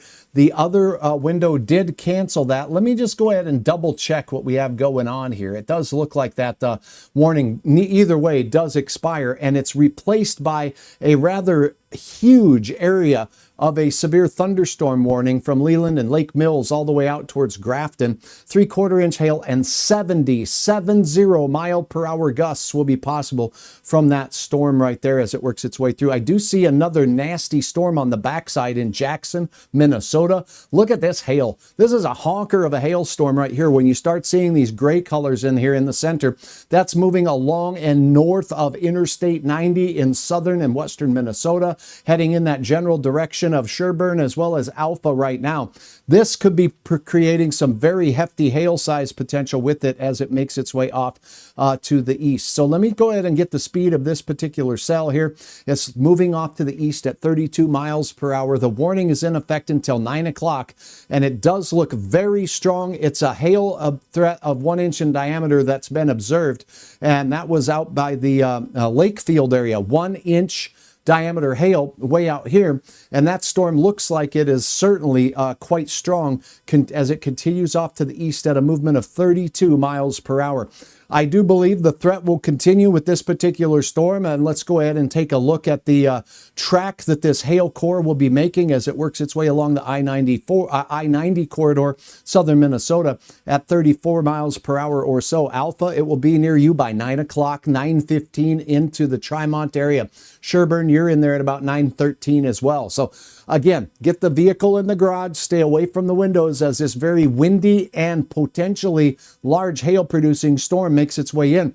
It looks like to me we could be upping the hail potential from this puppy as it works its way now towards areas just north of Alpha and just east of Jackson, out towards the Welcome area at 9:22, Fairmount by 9:36, and then Northrop by about 9:37. It should be moving into Grenada by 9:45. So that is a look at the track of that fairly large hail producing storm there. It looks like this puppy's been dink, dink, dink, dink, dink. It's got a history of some pretty good dinking of hail cores over the area as we go through. Rochester, you're getting into some significant storms. Here was a tornado warning on this storm. Now, take a look at what's coming your way. See the backwards C shape as you go into Rose Creek out here? Very gusty straight line winds are possible with this cell as it pushes in that direction. Usually the strongest of those winds is right at the apex or the crook of this bow shape, like a bow and arrow. Think of pulling your bow back, and here's the bow shape. Right in this vicinity, we could be having some fairly strong thunderstorm gusts. Now, the National Weather Service has these pegged as 39 mile per hour movement. It's moving east. We could see a considerable damage threat from wind, and a tornado can be possible from this storm still as it works its way through. And 70 mile per hour gusts will be a distinct possibility with this storm. And Hutch believes that that's going to be very close to this area right here near Rose Creek, heading into Adams as we see that storm bowing out in that direction. Thunderstorm gusts from the outflow of the storm, the rain and the hail, hit the ground, and they push the storm and accelerate it in the direction where all that hail and rain moved out. And that causes this bowing shape to ensue. So there is a new tornado warning now for this area right here near Waltham. So let's take a look at what the Weather Service says. Tornado warning moving east at 36 miles per hour. This is moving east at 36 miles per hour. The warning is in effect for the next 45 minutes or so on this Monday night. Hail size not as much of a problem. Wind gusts will be a problem. We could see some wind gusts along this line too. And it does look like the warning for this particular storm is going to be in this cone here. Let's go ahead and take a look. See, we had a couple of areas of concern here. This might be what we call a rear flank downdraft that's causing this Rose Creek burp of wind that's gusting to 70 miles per hour. But up here, we do see as that gust front comes around the backside, then we get this inflow notch right here that's rotating, and this is where we have our concern. So right over the Waltham area right now is where I detect this rotation to be strong.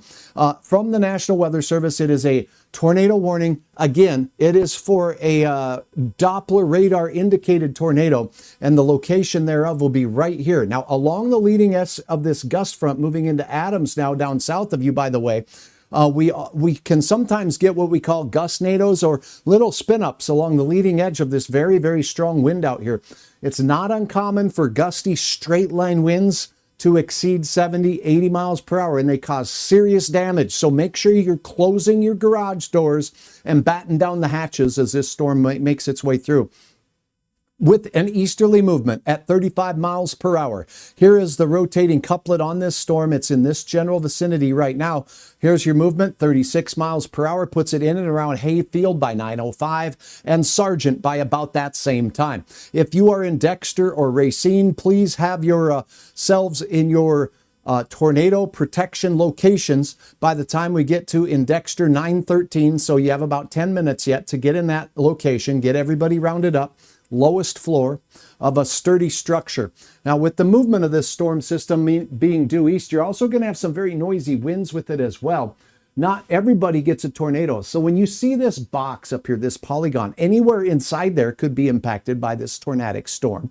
Some will get gusty winds that'll be very strong straight line winds. Other areas will get the tornado, and I can put my finger on a dot, and that would estimate about the size of a tornado that's about a half a mile wide. That's what my finger is on this map. So tornadoes a half a mile or a mile wide, which I don't anticipate tonight, but if that were to happen, you would end up having an area of impact that's fairly small. But we draw the cone here in this polygon based on where the location of the spin is now, where it's projected to be moving. Racine 931, 932 for Stewartville, and on toward Chatfield as we get into 956. So that is a look. Now, as you take a look at this particular storm, you see Hayfield on the north side of it. There is some shear or spin showing up here. It's just not quite as strong as out here. So again, a Doppler indicated tornado is working its way out of the Waltham area, heading out towards you folks in Hayfield, Dexter, and on towards Stewartville. The center of this polygon is the expected track of this Doppler indicated tornado. So keep that in mind. That's the newest tornado warning that we have until 9:45 this Monday night. Fairmont, you do have a strong thunderstorm working its way towards you. Double checking the radar I'm using here. Let me just double check.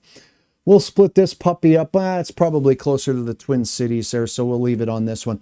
A little bit hard this far away from the radar site to get a really clear view of rotation at the base of the cloud.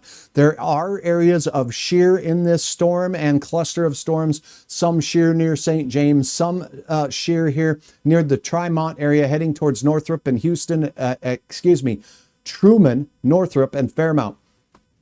Considerable damage from very gusty 60-mile-per-hour winds and 1 3/4 inch diameter hail from that puppy as it barks its way off to the east. It's moving at 33 miles per hour. So again, very stout thunderstorms continuing to chug through the region. The aerial coverage of these severe thunderstorm warnings is diminishing. Not seeing quite as many, but we still have problems here. Rochester, a report of a wind gust of 55 miles per hour out here at Dodge Center, Minnesota. Again, with that blue icon you see right there in Dodge Center, a 55 mile per hour gust reported there. Hail in Dodge Center at 1/2 inch, 1.5 inch in the Concord area just off to the west of there. Owatonna getting 2 1/4 inch diameter nuggets falling from the sky out there as that storm moves through. Out in Wisconsin, here is a Boeing line segment. This is a Boeing segment of storms that's moving its way through. Let me see if I can pull up a different radar here for this. Let's go to La Crosse. Here we go. So in La Crosse, we get a better view of this, but we cannot get a great estimate of the wind speed that's blowing out of these storms. This would indicate that this line of storms is moving generally east-southeasterly at this particular time. We do have some shear along this boundary where we do have some outflow from the thunderstorms interacting with the inflow out ahead of the thunderstorms as well. So very gusty straight line winds will be the main threat. Let's check in on this top warning here on the north side. It is until 9:15. So for the next 11 minutes, 1 inch hail, 60 mile per hour gusts. Right now, the leading edge of the gusts we can see clearly in the green. So if I remove this, you're going to find that this area right here in green, I'll get my color crayon out here and circle it for you. This is the area of the gusty winds. Now, as we take a look at that gusty wind area right here, circling it right now, this is the leading edge of that line of gusty winds. Here's another leading edge of gusty winds, and I'm seeing shear or spin right here. So keep in mind, these storms will have the possibility for a brief spin up, a funnel cloud, or tornado cannot be ruled out along this gusty front that's working its way in. Nakusa, all the way up to Wisconsin Rapids, we do have very gusty winds here with the bright greens showing up. That is gusts on the order of 60 mile per hour potential there. So now let me turn my crayon off and put it back in my pocket. Now let's move down to this second storm. You can see the bright green area is the gust front, so it's almost made its way through this box as it heads in the general direction of Minnesota. And again, as you take a look here in the river valley here, we can certainly see that this gusty line of storms is heading its way there. Gusts to around 60 miles per hour. Let me just double check. The Weather Service says 60 mile per hour gusts, 1-inch diameter hail. The hail threat has been observed with this storm system as it moves in your general direction at this time in the river valley near Minnesota. All right. One more warning out here in the Sparta, Tomaha area near Warrens as well. Here's the location of the center of this storm, and it's moving off to the east and will be in the Warren area by about 9:18 as it works its way through. Not a lot of spin or shear on that one, and here's what it looks like as we take a look at the single site radar data for it. Look at this little phalange or little finger of activity that works out around Sparta. Here's your hail core. That's where the strongest updraft is reaching up into higher levels of the atmosphere, and we have some hail core there working its way through. This little area here has me concerned by Sparta. That is called a hook echo, starting to get that hook shape to it. Now we can try to confirm that and see if we're getting any information with regards to shear in the storm in that area. Not seeing too much. I'm looking for the area of that hook echo that was showing up there. So that doesn't mean the storm is not spinning. It just means it isn't as organized as one would possibly expect from a system that could be capable of a tornado. So this particular warning here for the Sparta area is in effect until 9:30. It's moving east at 29 miles per hour, 1-inch hail, and 60 mile per hour gusts are the main threat from that Wisconsin cluster of storms. So we've had a few funnel cloud and tornado sightings tonight. There have been some reports and shots from folks who chase storms, and they definitely have produced some wild weather. And again, just south of Rochester right now, we have that one active tornado warning still in effect here. As we take a look at this one here, now we're starting to see that we do have a little bit of brighter colors to the red here, brighter colors to the green here. So some pretty good shear or spin showing up right in this vicinity here north of Dexter. So as you take a look at this with me, this is the area of concern right in this vicinity here, where we have the pixels of green immediately next to the pixels of red. Strong flow in and out, and basically we have a pretty good area of concern right there. This is moving in the general direction of you folks in Stewartville at 41 miles per hour. The warning is in effect, put this back up here, until 9:45, moving at 41 miles per hour. So I'll go ahead and time this out one more time here. Here is the rotating part of the storm moving off to the east at 41 miles per hour. I'll have to zoom out just a little bit. There we go. Now we can see Stewartville, Racine. You'll be in the path of this storm by 9:21 or so, both of your communities. 9:42 on towards Chatfield as it continues its trek off to the east. So in that particular area, very strong spin showing up with that storm. Right now it looks like that spin as the crow flies is, let me just make sure that's turned off. Okay. Is about 4.5 to 5 miles off to the east. East or east-northeast of the Sargent area at this particular time. So that's where the shear or spin is. Tornado is going to be possible with that storm as it works through. It is a Doppler indicated tornado at this particular time. Now let me go to your questions, and thanks for being a part of Hutch's Weather. If you're just joining me, I'm covering tornadoes in southern Minnesota, central Wisconsin, thunderstorm warnings throughout the region. We talked about snow chances as we work in towards the morning hours in parts of North Dakota, where we have thunder and lightning working its way through the Bismarck area right now. And as we take a look at the radar data from there, it's mainly rain in this area, but as it moves up into the colder air, we could get some snow. I'm rocking out, says Clint Moe. What about Atlanta? Alex, thank you for your question. I heard there is supposed to be a fire in Atlanta. Well, let's go down there because sometimes on the Doppler radar, you can see the smoke from fires. So Getting down towards Atlanta, if it's in town, let's see what the Doppler radar is showing us here. We'll go to the single site radar data, and it doesn't look like I'm seeing much in here. Oh, that's the terminal Doppler radar. Let's go to the other one out here by Peachtree. There it is. Okay, so sometimes in the event of a fire, we could see the smoke plume showing some higher reflectivities in the area of the fire. So I am not seeing anything evident there. That doesn't mean there is not a fire in that particular area. That just means I'm not able to detect it on the radar at this particular time. Alex, thank you for your question out there.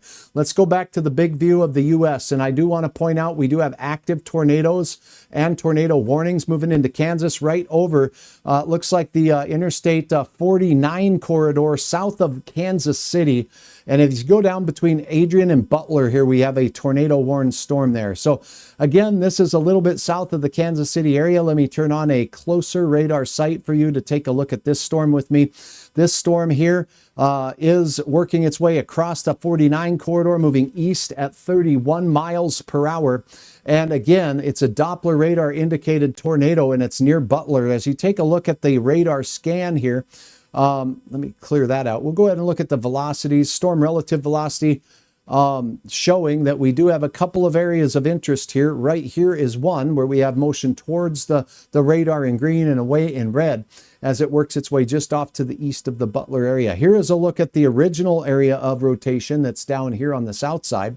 So as we take a look at this storm system, as it's working its way off to the east, a couple different areas of rotation picked up, moving off to the east at what I say, 31?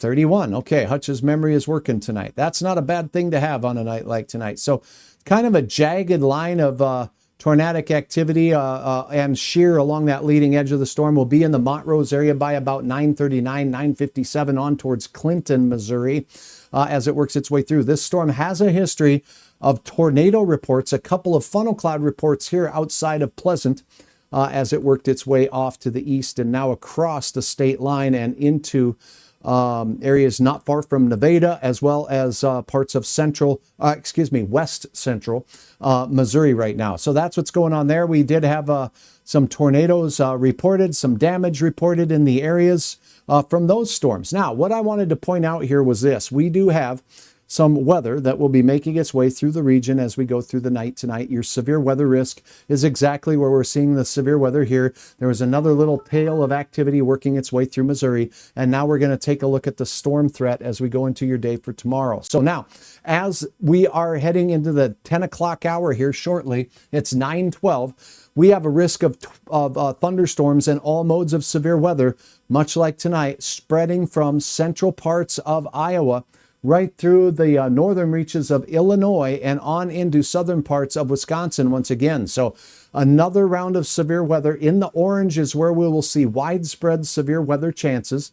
In the yellow here, that looks kind of like Hutch's hand mitten, that looks like a fish getting ready to bite there. That area is in a slight risk, meaning we'll see several severe storms potentially.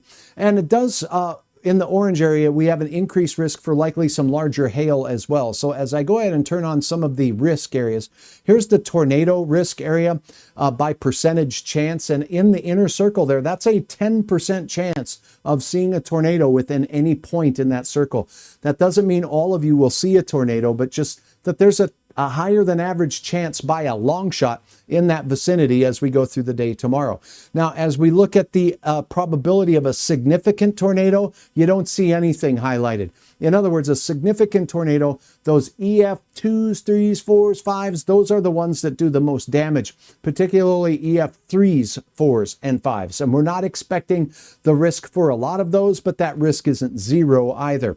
So just keep that in mind. As far as a hail potential goes, there is a good percentage, 30% chance of hail near Chicago, southern parts of Wisconsin, including Madison, I do believe, La Crosse, Milwaukee, Rockford, Illinois, as well as Beloit, Wisconsin, Dubuque, Iowa, on out towards Des Moines, Iowa, all have a chance for some sizable hail. And Rado O'Reilly's hometown there in Ottumwa, Iowa, is also in that higher or elevated risk of hail for the day on your Tuesday. So the severe weather risk is heading south. It fires back up tomorrow, and if the atmosphere can recover from tonight's storms that will be blowing through these areas, there is an enhanced risk there for seeing some large hail. What about gusty winds with these? Here's a look at the probability for gusty winds. Looks like a pretty windy storm system with a wide area of wind chances from the Mexican border straight up to the Great Lakes region, through the Mississippi River Valley, the Missouri River Valley, as well as the Ohio River Valley and into the Great Lakes. Now, as far as those hail potential go, is there significant hail risk? No. That's greater than, say, 2 to 3 inches in diameter, not as much of a risk. And then for winds, I don't see a risk for a high-level wind event as well being highlighted by the Storm Prediction Center. So again, there is your active weather for tomorrow, so you're caught up with that. Any other chances? Let's see. Quiet in Duluth. Good to hear that. Rhonda, thanks for watching. Snow, I hear you. Kirill, any chance for snowfall impact in Winkler? Yes. So here is your forecast then as we go through. And we'll go ahead and go over this again now as we take you into the 9:30 time frame. Here is what we have. We do have the hour-by-hour forecast with the future radar turned on. We got a cluster of showers and storms making their way from the Bismarck area right now, and they're heading to the north and east. So here we go. If you watch where Winkler is right about here, where Hutch's hand is, Winnipeg being up a little bit higher to the north. Here's what happens as we go through the overnight. Rain lifts, starts mixing with some sleet, and then it changes over to snow as we go towards about after 2 in the morning. This will make its way from the Devil's Lake Basin right up in toward the northern portions of North Dakota here near Cavalier, Pembina, you folks in Walhalla and Langdon seeing a chance of snow. It does look like it impacts most of Walsh County as well as Roseau County. Now, here's Winkler right up in this general vicinity, so you're right on the line, almost uncomfortably so. So I'm going to say yes, there is a chance for some slushy snow for you, but most models have kept that in this Devil's Lake line right up to the North Dakota, Minnesota, and Canadian border right in this area right here, Kirill. So thank you for watching. I sure do appreciate it. Let's see. Pasta Manser. Can you talk about Winona, Minnesota? Absolutely, Pasta. Let's go back on the radar and show you what's going on right now.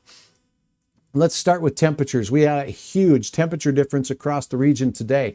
And if you take a look at these orange colors, we're still in the 70s in Iowa, 60s in southern Minnesota. But as you go into central Minnesota, just north of the Twin Cities, 40s. And we have, how about this, low 30s up in parts of northern Minnesota. So a huge difference in temperatures across this zone.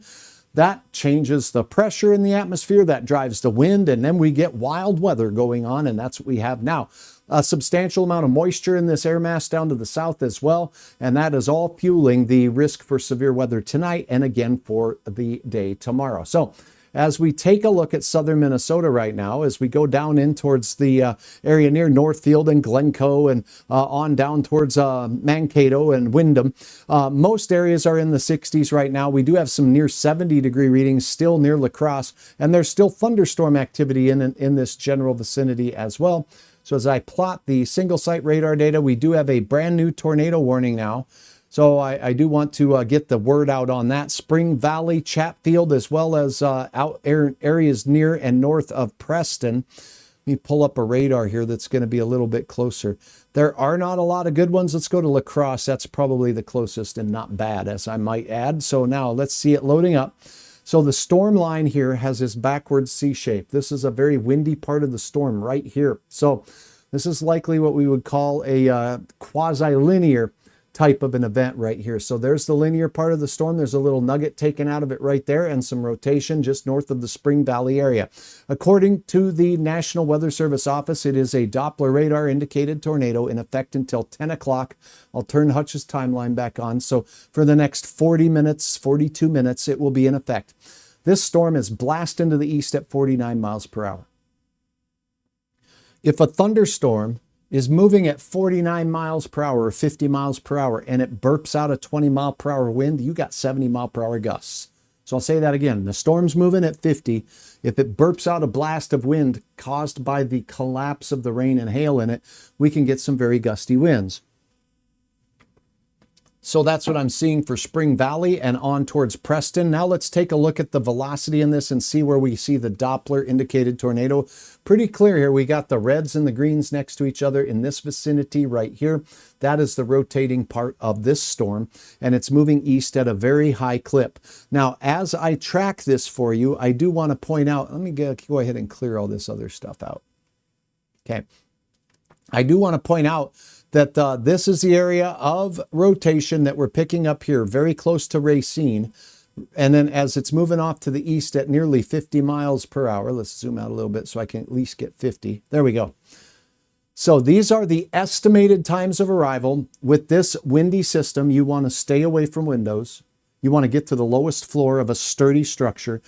And that does not include mobile homes, manufactured homes, RVs, anything like that. Get on out and get into something more sturdy. It will be near Wyckoff as we go into 9:30 time frame, Spring Valley by 9:23. So Spring Valley, it's on your doorstep here fairly quickly. And as we go towards Fountain and Lanesboro, you're next, and it does look like Fountain by 9:37, 9:46 for Lanesboro. Close to 9:50 for Wallen, as well as Peterson at 9:55. If it continues to tornado, it's heading in the general direction of Rushford as well as Houston in the outstretched length of time. So that is a look at the timing for this. The Spring Valley area is very near the storm, but the rotation appears to Hutch to be just up here a little bit closer to Racine as it's working its way again east at 49 miles per hour in southeast parts of beautiful Minnesota here. So again, seek shelter. That's a serious storm. Also, it's going to be capable of some 70 mile per hour gusts in pockets. Okay. Surrounded by that yellow, that's a severe thunderstorm warning. So the straight line wind gusts, even if you don't get hit by the pencil thin area of the tornado, gusty winds will be a little bit more widespread, and in some areas they could exceed 70 miles per hour. Considerable damage threat from this storm, and a tornado is indeed possible with it, particularly on this northern branch of the storm right now. Now you can see the gust front kind of bowing out right down here. So out by Ostrander out there and heading out towards areas near Harmony. Okay.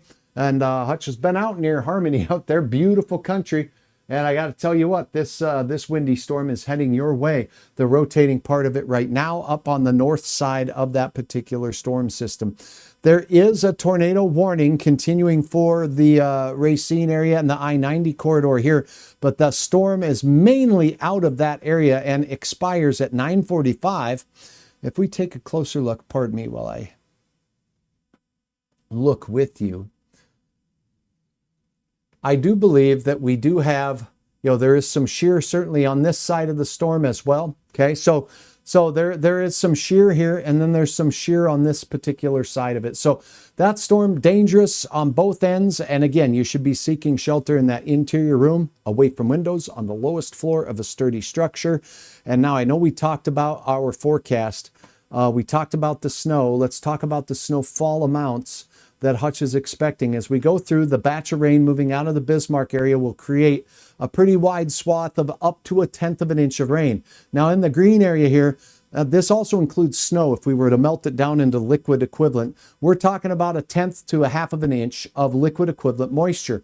But what falls as snow, well, that will be white, number one, and number two will be slushy. But I'm talking 1 to 2 inches in and around the Devil's Lake Basin. So Maddock, Devil's Lake, you folks in Starkweather, you folks in Can-Do have a better chance at seeing snow than your neighbors to the north in Rock Lake.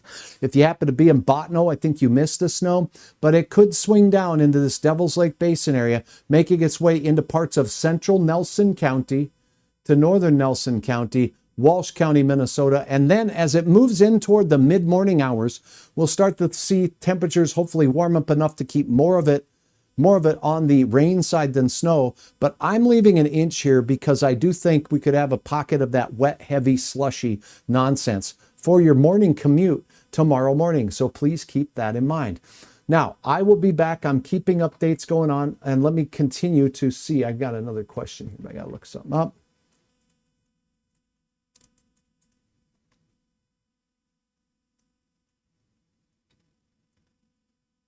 All right, so So that's what's going on with the snow and rainfall amounts and the temperatures over the next 7 days. We'll pop that up here for you real quick for the home base in the Fargo, Moorhead, Minnesota. That's where I'm broadcasting to you from tonight on my streaming channels. 59 for your Tuesday in Fargo. It looks like we'll see that snow shower activity in the early hours of the day way up north. For us, we'll have passing clouds as we go through. I don't think Fargo sees much in the way of rain, but if we do, it'll be a morning sprinkle. And then it's 68 for Wednesday and 75 for Thursday. So this is your outdoor activity days as we go through. And after that, we're going to turn it back over to a wintry mix for some rain for us in the south. Another chance of snow making its way through the region for some as we go into Saturday morning. That will be exiting east into Minnesota, and there's a better chance of Minnesota snow on Saturday than North Dakota snow in the same areas and north of where we're seeing wild weather tonight. So yes, western Minnesota, central Minnesota, and on toward the I-35 corridor, a chance for some flaky weather there. Sunday, 46, and next Monday, temperatures here in the far northern plains back into the 60-degree mark as we go through. So again, I'm going to leave this streaming on for you as we continue through the evening hours. Thanks for your questions. Winona area, yeah, we got wild weather in your general vicinity right now and points south mainly.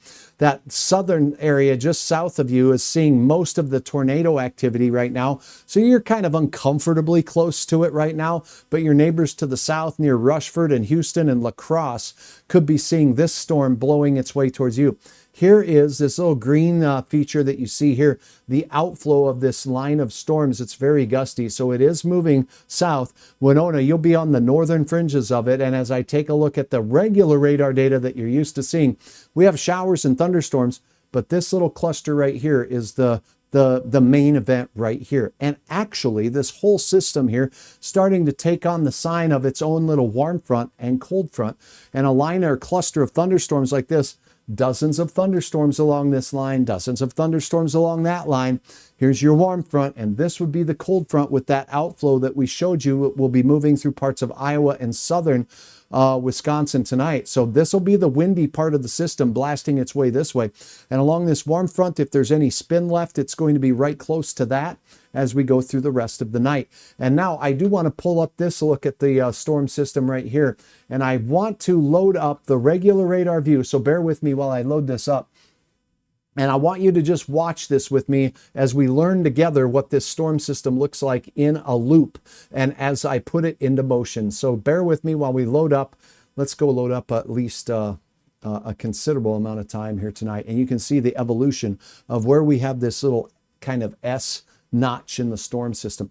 Warm front thunderstorms developing. You can see this warm, humid air rising up. Then we're getting in this spinning environment here. So we did have some active thunderstorm and tornado warnings early along the warm front here. Here we have some storms moving out as well in the same feature along the warm front and associated cold front, which would be out to the west, which did fire off some storms in parts of South Dakota tonight that moved through Sioux Falls with some hail. But the big hail was here, and now we've got this left. So what we're looking at here is this low pressure system, and if this does continue to take on this evolution of this warm front, cold front in the cluster of thunderstorms, then we may be developing what's called a mesoscale convective complex. And that could last well into the overnight hours, with the cold front side being very windy and the warm front side leaving a better chance for some hailers, as well as a possibility of a little bit of spin left into the deep hours of the overnight. So gusty winds, flooding rains along the warm front are going to be likely as well, and a more sharp and windy line along this backside. Let me see if I can speed this pace up just a little bit for you here so we can actually witness this together. It's easier to see rotation sometimes if we speed that up. So pardon me while I zip that up really fast. Okay, here we go. So now it's going to be a looping through, and as you can kind of see what's happening now come together, yeah, you got a warm front here and a cold front kind of moving in that general direction. So this whole system starting to take on its own little circulation around the center of low pressure, now developing in the middle of this cluster of thunderstorms. So that's a look at that. I think I've answered most of the questions. We do have very heavy rain through Wisconsin Rapids, Stevens Point, Green Bay. You've got some hail reports in and around your area. As we look into northern Wisconsin, Eau Claire seeing very wet rain making its way through that neck of the woods as well. And that's what's going on this nice but uneventful for some in North Dakota, but very eventful here across parts of southern Minnesota, Iowa, and into Wisconsin tonight. These storms are going to keep on trucking even overnight, showing some impact in areas like Chicago as we go through the overnight hours. So up in the Bismarck areas, well, let me just put up the composite radar of the nation here, and you'll see this is the activity that will be moving up into the Devil's Lake Basin and creating that 1 to 3 inches of snow in the Devil's Lake Basin, moving into the Lake of the Woods area of Minnesota as we go into your morning. And again, I'll keep you updated. I'm not going to leave you. I'll have an update here in a little bit. But for now, I'm meteorologist Hutch Johnson. I appreciate your likes on the video. I appreciate your comments and questions. You can always leave those here as I take a little bit of a siesta and check on dinner.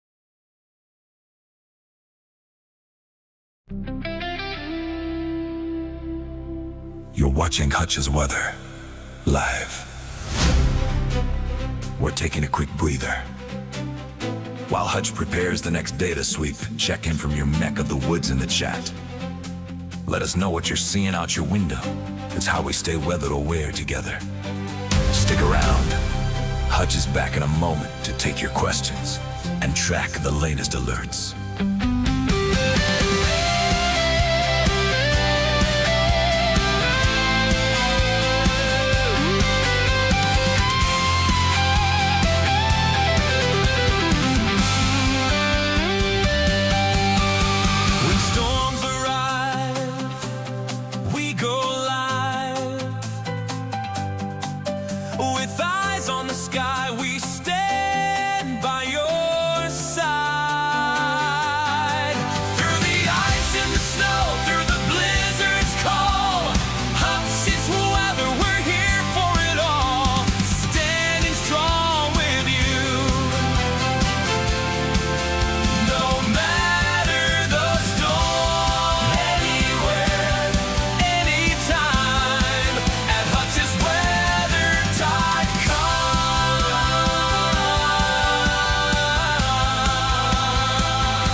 For the next update to stay safe between Hutch's live reports, the Hutch's Weather app is your best way to stay alert. Grab it now and never be caught off guard by the changing weather. If this coverage is helping you stay prepared, consider giving the stream a thumbs up. It helps the system push these alerts to more people in the path of the storm.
See you in the chat. Keep the reports coming. Hutch is monitoring your local updates in real time. If you're seeing a change in the weather in your area, drop your city and current conditions now. You are our eyes in the field. Let's build this forecast together. Providing live coverage for the thousands of you across the northern plains is a responsibility we don't take lightly. Thank you for trusting Hutch's Weather. Grab a quick refill, take a second to share an update from your neighborhood in the chat. And we'll be right back to continue monitoring these developments together. Your safety is our mission. When storms arise, we gon' light with eyes on the sky.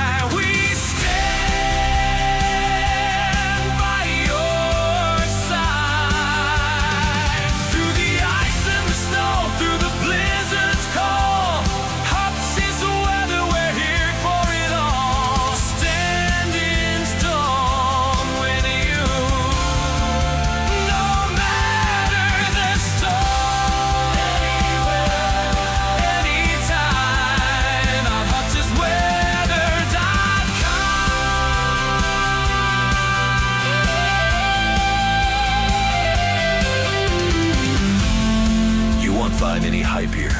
Just the data, the radar, and the truth.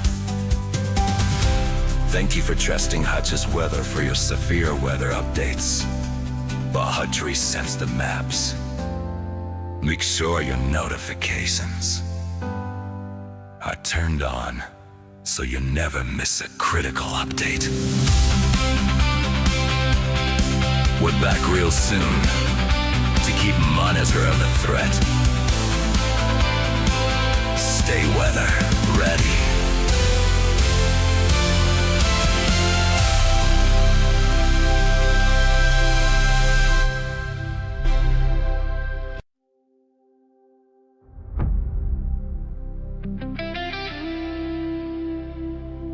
You're watching Hutch's Weather live. We're taking a quick breather. While Hutch prepares the next data sweep, check in from your neck of the woods in the chat. Let us know what you're seeing out your window. It's how we stay weather aware together. Stick around. Hutch is back in a moment to take your questions and track the latest alerts.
For the next update to stay safe between Hutch's live reports, the Hutch's Weather app is your best way to stay alert.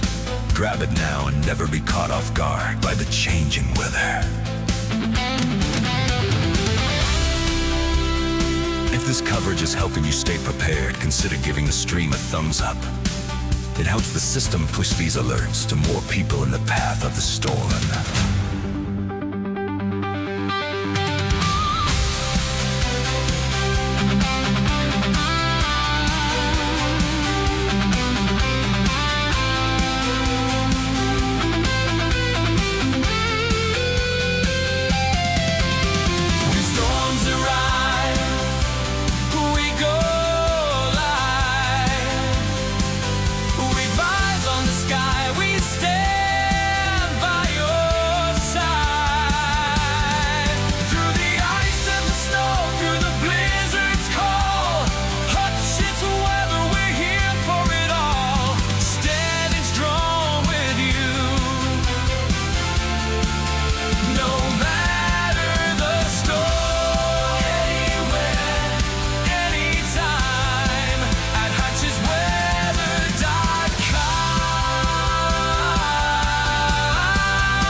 See you in the chat. Keep the reports coming. Hutch is monitoring your local updates in real time. If you're seeing a change in the weather in your area, drop your city and current conditions now.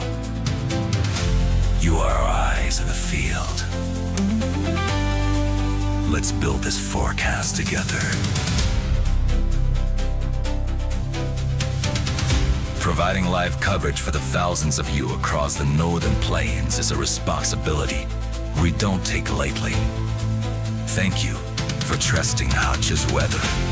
Grab a quick refill, take a second to share an update from your neighborhood in the chat. And we'll be right back to continue monitoring these developments together.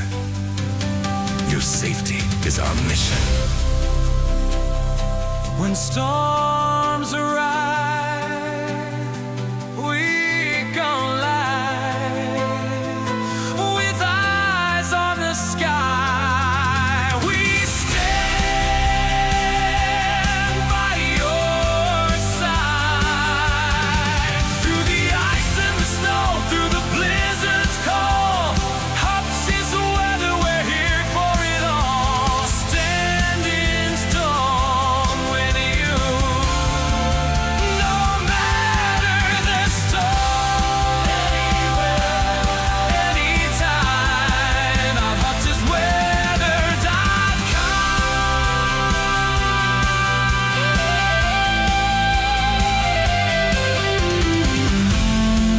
won't find any hype here. Just the data, the radar, and the truth. Thank you for trusting Hutch's Weather for your severe weather updates. But Hutch resends the maps. Make sure your notifications are turned on so you never miss a critical update. We're back real soon to keep monitor of the threat. Stay weather ready.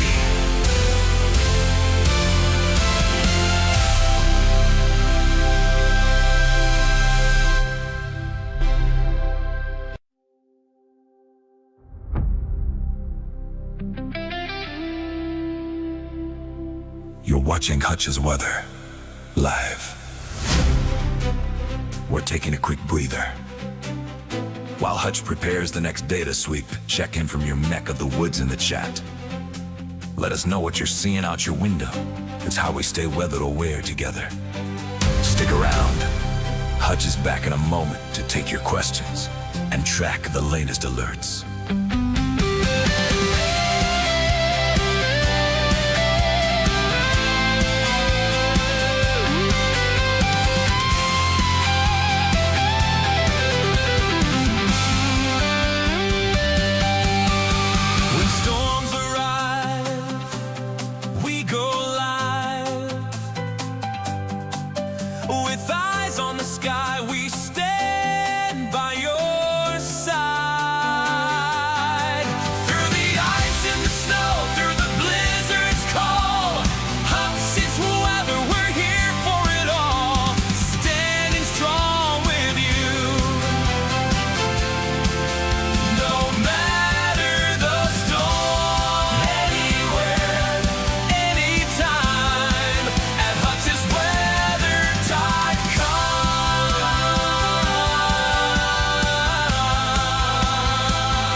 For the next update to stay safe between Hutch's live reports, the Hutch's Weather app is your best way to stay alert. Grab it now and never be caught off guard by the changing weather. If this coverage is helping you stay prepared, consider giving the stream a thumbs up. It helps the system push these alerts to more people in the path of the storm.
See you in the chat. Keep those reports coming. Hutch is monitoring your local updates in real time. If you're seeing a change in the weather in your area, drop your city and current conditions now. You are our eyes in the field. Let's build this forecast together. Providing live coverage for the thousands of you across the northern plains is a responsibility we don't take lightly. Thank you for trusting Hutch's Weather. Grab a quick refill, take a second to share an update from your neighborhood in the chat. And we'll be right back to continue monitoring these developments together. Your safety is our mission. When storms arise, we gon' light with eyes on the sky. We stand by your side through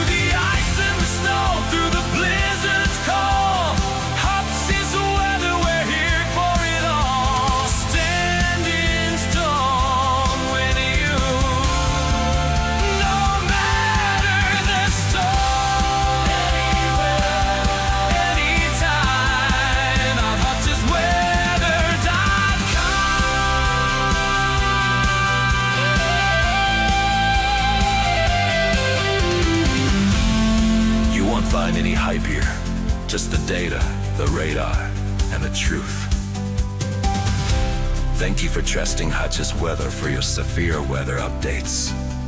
While Hutch resends the maps, make sure your notifications are turned on so you never miss a critical update. We're back real soon to keep monitor of the threat. Stay weather ready.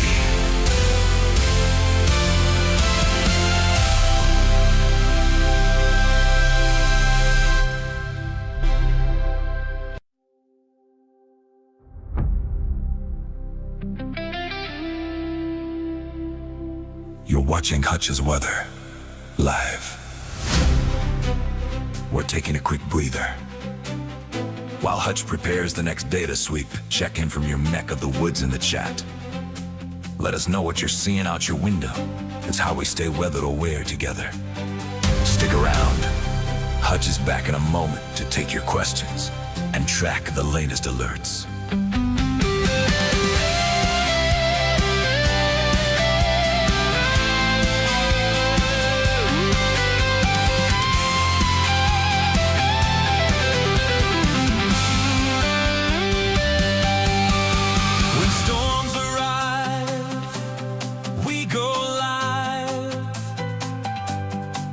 With eyes on the sky, we stand by your side. Through the ice and the snow, through the blizzard's call, Hutch's Weather, we're here for it all. Standing strong with you. No matter the storm, anywhere, anytime, at Hutch's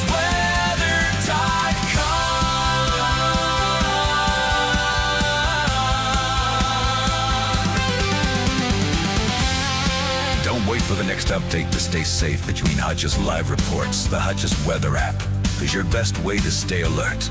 Grab it now and never be caught off guard by the changing weather. If this coverage is helping you stay prepared, consider giving the stream a thumbs up. It helps the system push these alerts to more people in the path of the storm.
See you in the chat.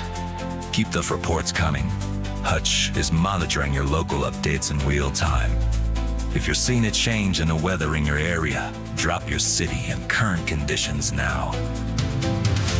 You are our eyes in the field. Let's build this forecast together. Providing live coverage for the thousands of you across the northern plains is a responsibility we don't take lightly. Thank you for trusting Hutch's Weather. Grab a quick refill, take a second to share an update from your neighborhood in the chat. And we'll be right back to continue monitoring these developments together. Your safety is our mission. When storms arrive, we gon' light. With eyes on the sky, we stand by your side. Through the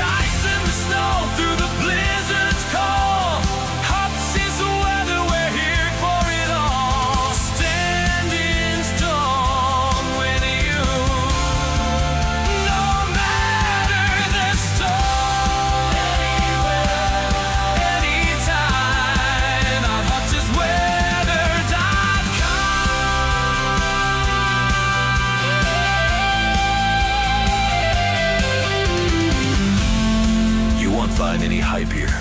Just the data, the radar, and the truth. Thank you for trusting Hutch's Weather for your severe weather updates. But Hutch resends the maps. Make sure your notifications are turned on so you never miss a critical update. We're back real soon to keep monitor of the threat. Stay weather ready.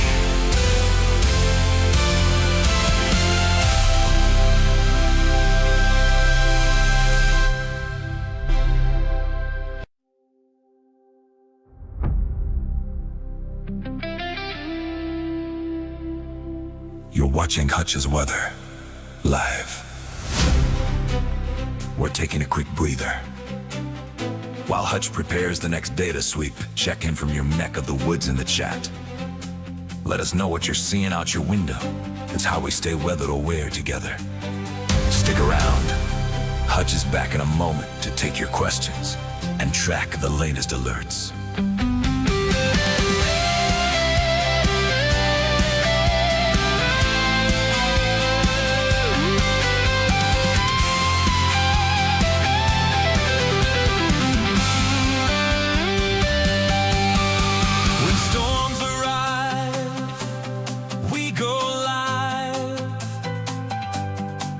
With eyes on the sky, we stand by your side. Through the ice and the snow, through the blizzard's call, Hutch's Weather, we're here for it all. Standing strong with you. No matter the storm, anywhere, anytime, at Hutch's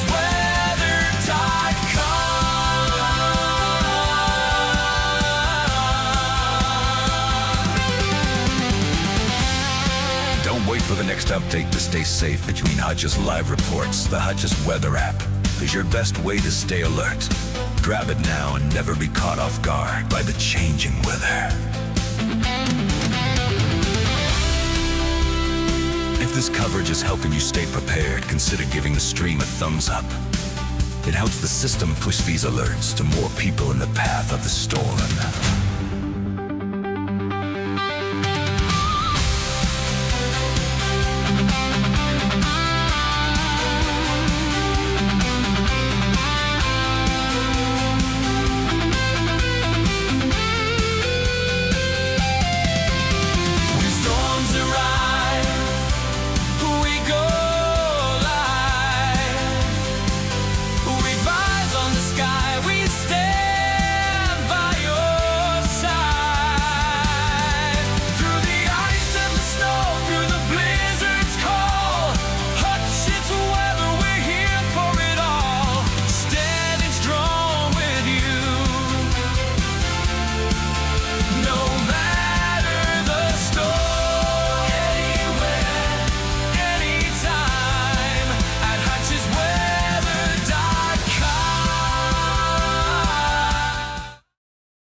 All right, everybody. Meteorologist Hutch Johnson joining you back for the late edition here, my last round. We have 2 active tornado warnings as a storm system moving through southeast parts of Minnesota has prompted another tornado as it cycled on the south side of that storm system. You see in the upper right-hand corner, we have some snow in North Dakota and northern Minnesota on the way by morning. Tomorrow, we'll go over that as well as your forecast update on what all this nonsense is going to do as we highlight the storm track as we go through the remainder of the evening. If it's your first time joining me, hi, I'm meteorologist Hutch Johnson, and for the better part of the last 30 years, I've been covering weather like this in the Northern Plains for you. If you like the videos, give them a like and make sure you hit the subscribe button. And for now, let's get right to the radar because we have a lot to talk about. Number one, as you take a look across the Iowa border, Wisconsin border, and the Minnesota border right here, we have 2 active tornado warnings for a cluster of cells working its way off towards Rushford right now. So let me go ahead and draw out what you're looking at. These colors represent velocity, storm relative velocity, and we're looking at it from the perspective of the La Crosse radar system. It's looking right into this. We are going to get excellent wind gust and wind estimates from these storms. But let's get to the latest brand new tornado warning on the south side of the storm system here. It's also surrounded by a big yellow polygon that is a thunderstorm warning for wind gusts that'll be dangerously high. We could see some gusts approaching the 70 mile per hour area, or even a little bit more as we go through. Pardon me while I try to pick out what's going on here. Okay, let me clear that out. All right. Okay, so what you're looking at is 60 to 70 mile per hour wind gusts from this whole line of storms as it works its way through places like Houston, Caledonia, as well as Hookah. As you take a look, 49 mile per hour movement to the east. These colors represent, again, the storm relative velocity, and they help us identify areas of green next to red. Here is a couplet that formed on the south side of this storm system here as this gusty system is working its way off. This particular tornado warning is in effect until 10:15. The storm here, the tornado, is moving east at 44 miles per hour. So this one really in rural portions of the county as it works its way off to the east. Now we will go ahead and track just this middle cell with the rotation here. As it moves off at 44, 45 miles per hour, we'll pop it there. All right, as you take a look, Caledonia, you'll see this by 10:20, 10:35 Brownsville. Stoddard, it'll be in your neck of the woods by 10:39, and Chaseburg by 10:47. If you are in the path of this dangerous storm, get to the lowest level of a sturdy structure that's attached to its foundation. That excludes, don't stay in mobile homes, manufactured homes. Get out of things like RVs for more sturdy structure, and then get to the lowest level. Put as many walls between you and that storm, and stay away from windows as it works its way in. So that's what that particular core of the storm is doing. There's another tornado warning part of this storm on the north side here. But as we take a look at that, it's pretty much all of the shear in the storm, where the reds and the greens next to each other, pretty much exiting that area, and now that's out near the Peterson area at this time. We still have some shear on the leading edge of it, but this particular tornado warning is set to expire in 2 minutes and likely will do so. What the question mark remains is there anything left on this side of the storm right up here by Peterson that still has some evidence of some spin or shear in it? So this is what's moving in the general direction of La Crosse, Wisconsin, and the Minnesota-Wisconsin border right now, just north of Iowa here, as you look in on areas like Waukon and Lansing heading into the evening hours. That's it for this side. Now Mason City, Iowa, still seeing some thunderstorm activity push its way through, and this is what's going on. Now, we're going to get to your hour-by-hour forecast for the entire northern plains here, including rain that's out now in North Dakota, changing to snow right after this storm analysis. Moving in towards Clear Lake right now, you see a little bit of hail. This storm system is working its way off to the east. Let me go ahead and clock it. It says 49 miles per hour. Let me just double check that. Nope, it's 29 miles per hour, 1 1/4 inch hail. We talked about this storm system having a history of some hail as it's worked its way through Gardner, the Garner area, reporting a 1.5 inch diameter hail, moving right over the I-35 corridor there in parts of north central Iowa right now. Stay away from windows and prepare for gusty winds up to 60 miles per hour as that storm passes. Rochester area and points in southeast parts of Minnesota seeing 55 to 60 mile per hour gusts with that line of storms as it makes its way through. Now, I did mention that because these winds are burping out of the storm directly towards the La Crosse radar, we could get true Doppler velocity measurements of the winds inside the storm. So what is this storm line doing here? You're looking at the leading edge of the gust front right here. How strong are those winds? So let's go ahead and see. And we're talking about some areas, and again, a radar sees what's above the ground. It doesn't necessarily mean what is on the ground. But as we query inside the storm here, we're seeing some areas with gusts over 50 miles per hour with this particular line of the storm. So this radar should be giving us a pretty good view into the storm and where the strongest winds are with it. The bright greens that you see here would be the strongest, and some of these reds and pinks here that you see on this are now pushing upwards of 50 miles per hour or so. So This is the northern warning has been canceled. It just dropped off your screen, as you noticed, at 10 o'clock. One active tornado warning. We'll get to that in just a minute. Now, what I want to do is pull up the radar here for the northern plains, and I want to show you what's going on here. So bear with me while I load this radar up. This will be inclusive of the entire area, and we'll go ahead and load up just the last few frames here of data. So, okay, while this is loading, now we'll go ahead and switch this over, and then I'll ask you to bear with me one more time while we take a look at your forecast after this for the northern plains. Number one, as we see the storm system that's working its way out of Wisconsin and Minnesota now, it's going to continue to rain and be very windy, and a few thunderstorms could still be capable of some spin. We talked about this in my last update if you joined me then. But we also have some storms that'll be capable of some gusty straight line winds. The tornado watch looks like it's been replaced with a severe thunderstorm watch. The tornado watch just canceled at 10 o'clock just now. So as the tornado watch canceled, we have a severe thunderstorm watch now to let you know about for the Rochester area and points east towards Madison, Milwaukee, on up towards Green Bay, as very wet weather will continue. All of these green counties, I know they're kind of difficult to see.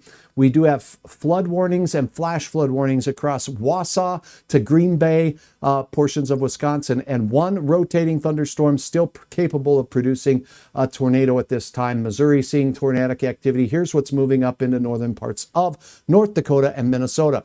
The blue counties you see up here, a discussion from the Weather Service that says, give yourself extra time to get to work in the morning. This rain, as temperatures fall tonight, are going to mix with some snow shower activity as we go through the overnight, and we could see some areas picking up some significant amounts of snow. We're talking 1 to 3 inches of sticky, slushy nonsense right up here in the northern plains as we go through. Yes, we've certainly seen a heck of a lot more in the way of rainfall, but it is something to keep our eyes on as we go through. Now, I'm loading up a forecast model here, and we'll take a look at that as we go through the overnight hours and into the morning. So here we go. As I load this up, it'll take it just a minute to load. So we'll let it do that. Now, in the meantime, what we have now, some showers and rumbles of thunder showing up with this system as it's winding its way through Sheridan County, north of McCluskey on the Highway 200 corridor, moving north in McLean County now, north of Washburn, and heading up into that general vicinity of Max, North Dakota here on Highway 83, Garrison, and Benedict up towards, you folks out there in Turtle Lake are seeing it finally exit. So this is the activity that's going to make its way over and continue to turn into snowflakes as we go through the overnight hours. Just for our Northern Plains viewers, I want to remind you that the Red River of the North has flood warnings all the way from Grand Forks County and Polk County, Minnesota, straight up to the international border. Most counties are expecting minor flooding, and that does include the Red Lake River that moves from the Crookston area and dumps into the Red out there. But as we look up to the north, just north of the Grand Forks area in Oslo, this is for moderate flooding in and around Oslo. So this little part of the flood warning, moderate flooding potential in and around Oslo, that area gets hit hard every time. We didn't have an overabundant amount of snow, but the last couple of systems combined with the spring runoff from all of the fields that are working their way through the ditches and into the main stem of the Red River, causing some problems now in the northern Red River Valley, and that is what's going on. We will add a little insult to injury here, but as far as the rainfall amounts go with the forecast, we'll get to that first. As you go into the morning hours, we're going to see many from Bismarck all the way up to the Devil's Lake Basin into the northern reaches of the Red River Valley, get between 1/10 and 1/2 of an inch of rainfall as we go through. This does include the snow that's melted into the liquid equivalent. Again, 1/10 to 1/2 of an inch. That's surrounded by these gray areas that will likely see a few hundredths to around 1/10 of an inch of liquid equivalent moisture. And then when we talk about the snowfall potential, we're talking about the Devil's Lake Basin here. So as you go down from, say, Maddock right through Devil's Lake, Starkweather, in towards Candu, all the way up into, Walsh County. So Park River having a better chance at seeing some more appreciable snow, but we could see some snow even into Grand Forks here. So 1/10 to an inch anywhere you see the grays, and then 1 to maybe maybe 3 inches of wet, sticky nonsense. This is falling by the time you go to your morning commute in the Devil's Lake Basin. It continues into mid-morning up north, but as temperatures warm a bit by the daytime warming, I don't anticipate that we'll see much in the way of that. Now let's go to your Northern Plains forecast. Hour by hour style, I'll pause this. Now you'll get to see the timing of the snow as it makes its way through your neck of the woods and your neck of the woods and your neck of the woods. Let's go right back to that detailed forecast right now. All right. Here is a look at this forecast map, and what you're looking at is North Dakota. We'll go ahead and talk about those thunderstorms here in a moment, but I want to start with the batch of rain showers that are making their way out of the Bismarck area and across Lake Sakakawea and across the Highway 83 corridor. That continues to trek northeast, so that by the time we get to 5 a.m., it converts to snow for many in the blue area here by the time we pass 1 to 2 a.m. Snow potential here as we go through the 5 a.m. time frame will accumulate, so the morning commute in the Devil's Lake area, in Maddock, and on the Highway 2 corridor in those areas, we'll see some slushy roads. You can check the latest road reports anytime, anywhere on hutchesweather.com and on my brand spanking new weather app. Would you download it today? Search Hutch's Weather in your app store and drop a comment and let me know how you like it. Now, as we go towards daybreak, if you are heading off to work in the 7 to 8 o'clock hour, snow will be accumulating in Kitson County, Roseau County, Marshall County, Minnesota, right here, not far from Oslo, where we have that flood warning where we're expecting more precipitation. Grafton, Park River, all the way out towards Cavalier, Langdon, and Valhalla getting into the mix, as well as Netchie and Pembina. Fordville, you will also see some, as well as your friends and family living off in the Lankin area and Adams. So keep that in mind. That's the main area of concern. I do think we could see some light snow showers in and around Grand Forks as we go through. By mid-morning, most of this sneaks off into the Minnesota side of the river, Roseau County, Kitson County, on up into the northern parts of Lake of the Woods County, seeing some rain shower activity. I do think we could see some areas get more snow than we thought with this intense rainfall activity around the area as well as we go through. So that is a look at how that passes through by midday. Then the snow chances exit the region as high pressure moves in. We'll see clearing from west to east. It does not look like a very windy day with this system as it makes its way through as well. Now, for you in the state of Minnesota and in the state of Wisconsin and Iowa, another round of severe weather is in store for you tomorrow.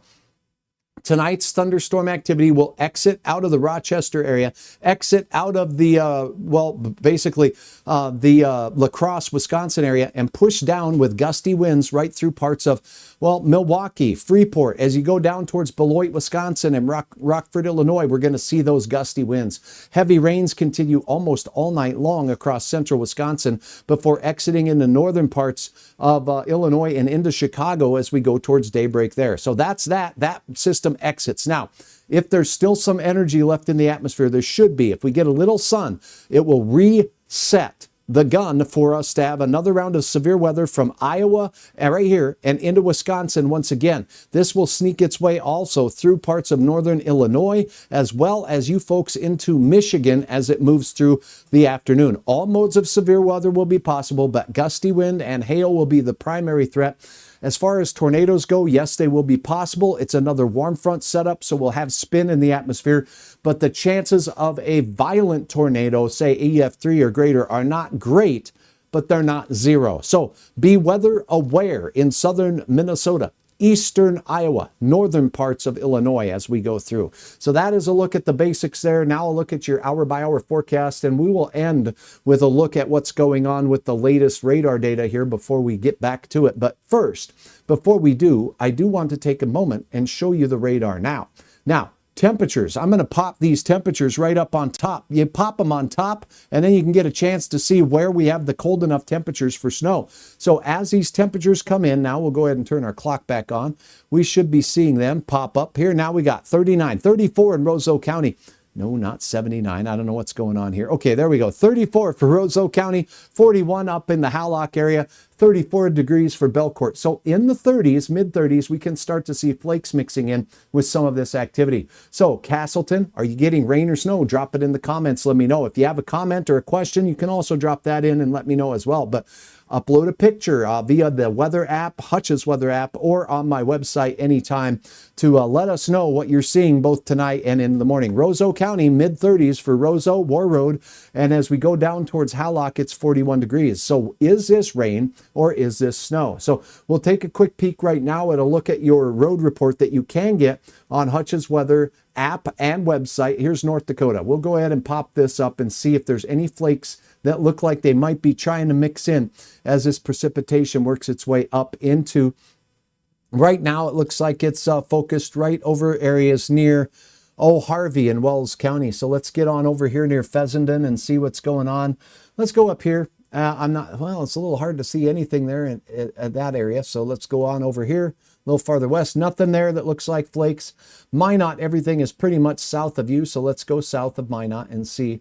And here's a look at the Ryder area, and it certainly looks wet, not white, and that's good. So right now we're holding on to the wet weather and not the white weather.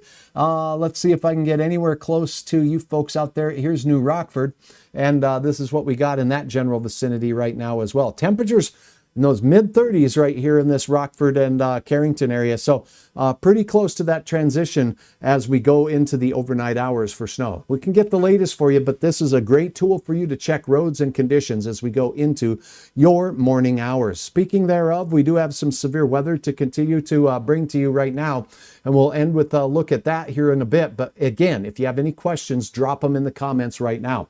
All right, 30s up north. We still have 70s in Des Moines and parts of southern Minnesota, seeing the tornado warning continue to push its way through to the southeast corner, and a thunderstorm warning for points south of La Crosse towards Stoddard and also Caledonia right now, as Spring Grove seeing the activity making its way through. Here is a closer look at this tornado warning storm. I'll go in and take a look at the storm relative velocities with this system as we're looking from the perspective of the La Crosse radar system.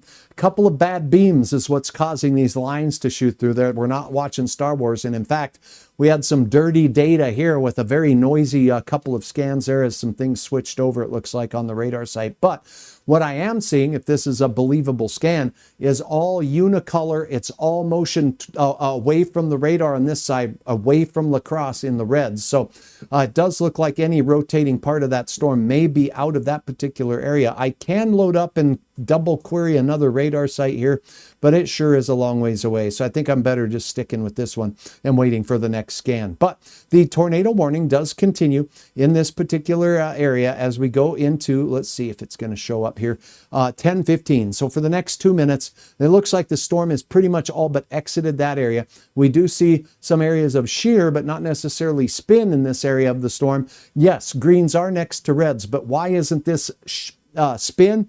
Well, back here we have wind moving away from the radar, and closer to the radar, it's moving toward the radar. So what you're looking at here is some diverging air, but it's also could be showing us some areas of rolls. Now there is a little shear as it moves into the Caledonia area, so keep in mind that the tornado tag, I believe, is a part of this storm. So let me just double check that.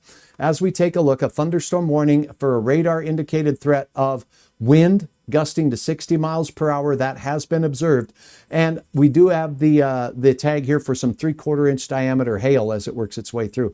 That is the last of the tornado warnings now expected to complete as we go through here over the next couple of minutes. We have a thunderstorm warning for Mason City, Iowa. The thunderstorm looks like this as we load up the actual radar data that you're used to seeing. That one's been a hail producing cell, and it looks like they've just extended the warning out towards the Rock Falls area and on towards Nora Springs as well. So the main threat from this particular storm is going to be gusty straight line winds up to 60 miles per hour, but some hail upwards of 1 inch in diameter. Rudd, it will be near you by 10:49, Nora Springs by 10:40. So keep that in mind. That's it for the severe weather right now. And again, as we talked about a little bit earlier, that's expected to exit. Yes, there were tornadoes witnessed across the region for today. And as we head into the nighttime hours, I'll load up your composite radar of the nation. This moves up into the Devil's Lake Basin. And after about 1 to 2 a.m., that rain could be mixing with and changing over to snow for a few of you for a slushy start to your day. Now it's time for your questions. Thanks so very, very much for being a part of it. Pasta, thank you much. Psalm, thank you for watching from Grand Forks. Somebody wanted to know if it was okay to put their snowblower away, and I said I'd ask. So I'll tell you, Psalm, if you live in Devil's Lake, you're probably going to have some wet, sloppy, sticky snow to get out of the roadway surface there. But as far as snowblower-worthy snow, probably not. And by the time we get to your Wednesday and Thursday, we're looking pretty good. Although, if you're in the snow removal business, anything over a couple inches means it's plowable snow, right? So, Airtail Sands, let's see. Pasta, La Crosse has a coming tornado right now. Could you move to Winona? Okay, move north is the request there, because Winona was a little better off than La Crosse area. It does look like that tornado warning, though, as you can see now. The good news is it's very gusty, but it does look like the tornado threat is waning with that particular storm. I think there will be a chance for a spin up along this line that you see right here heading towards Charles City.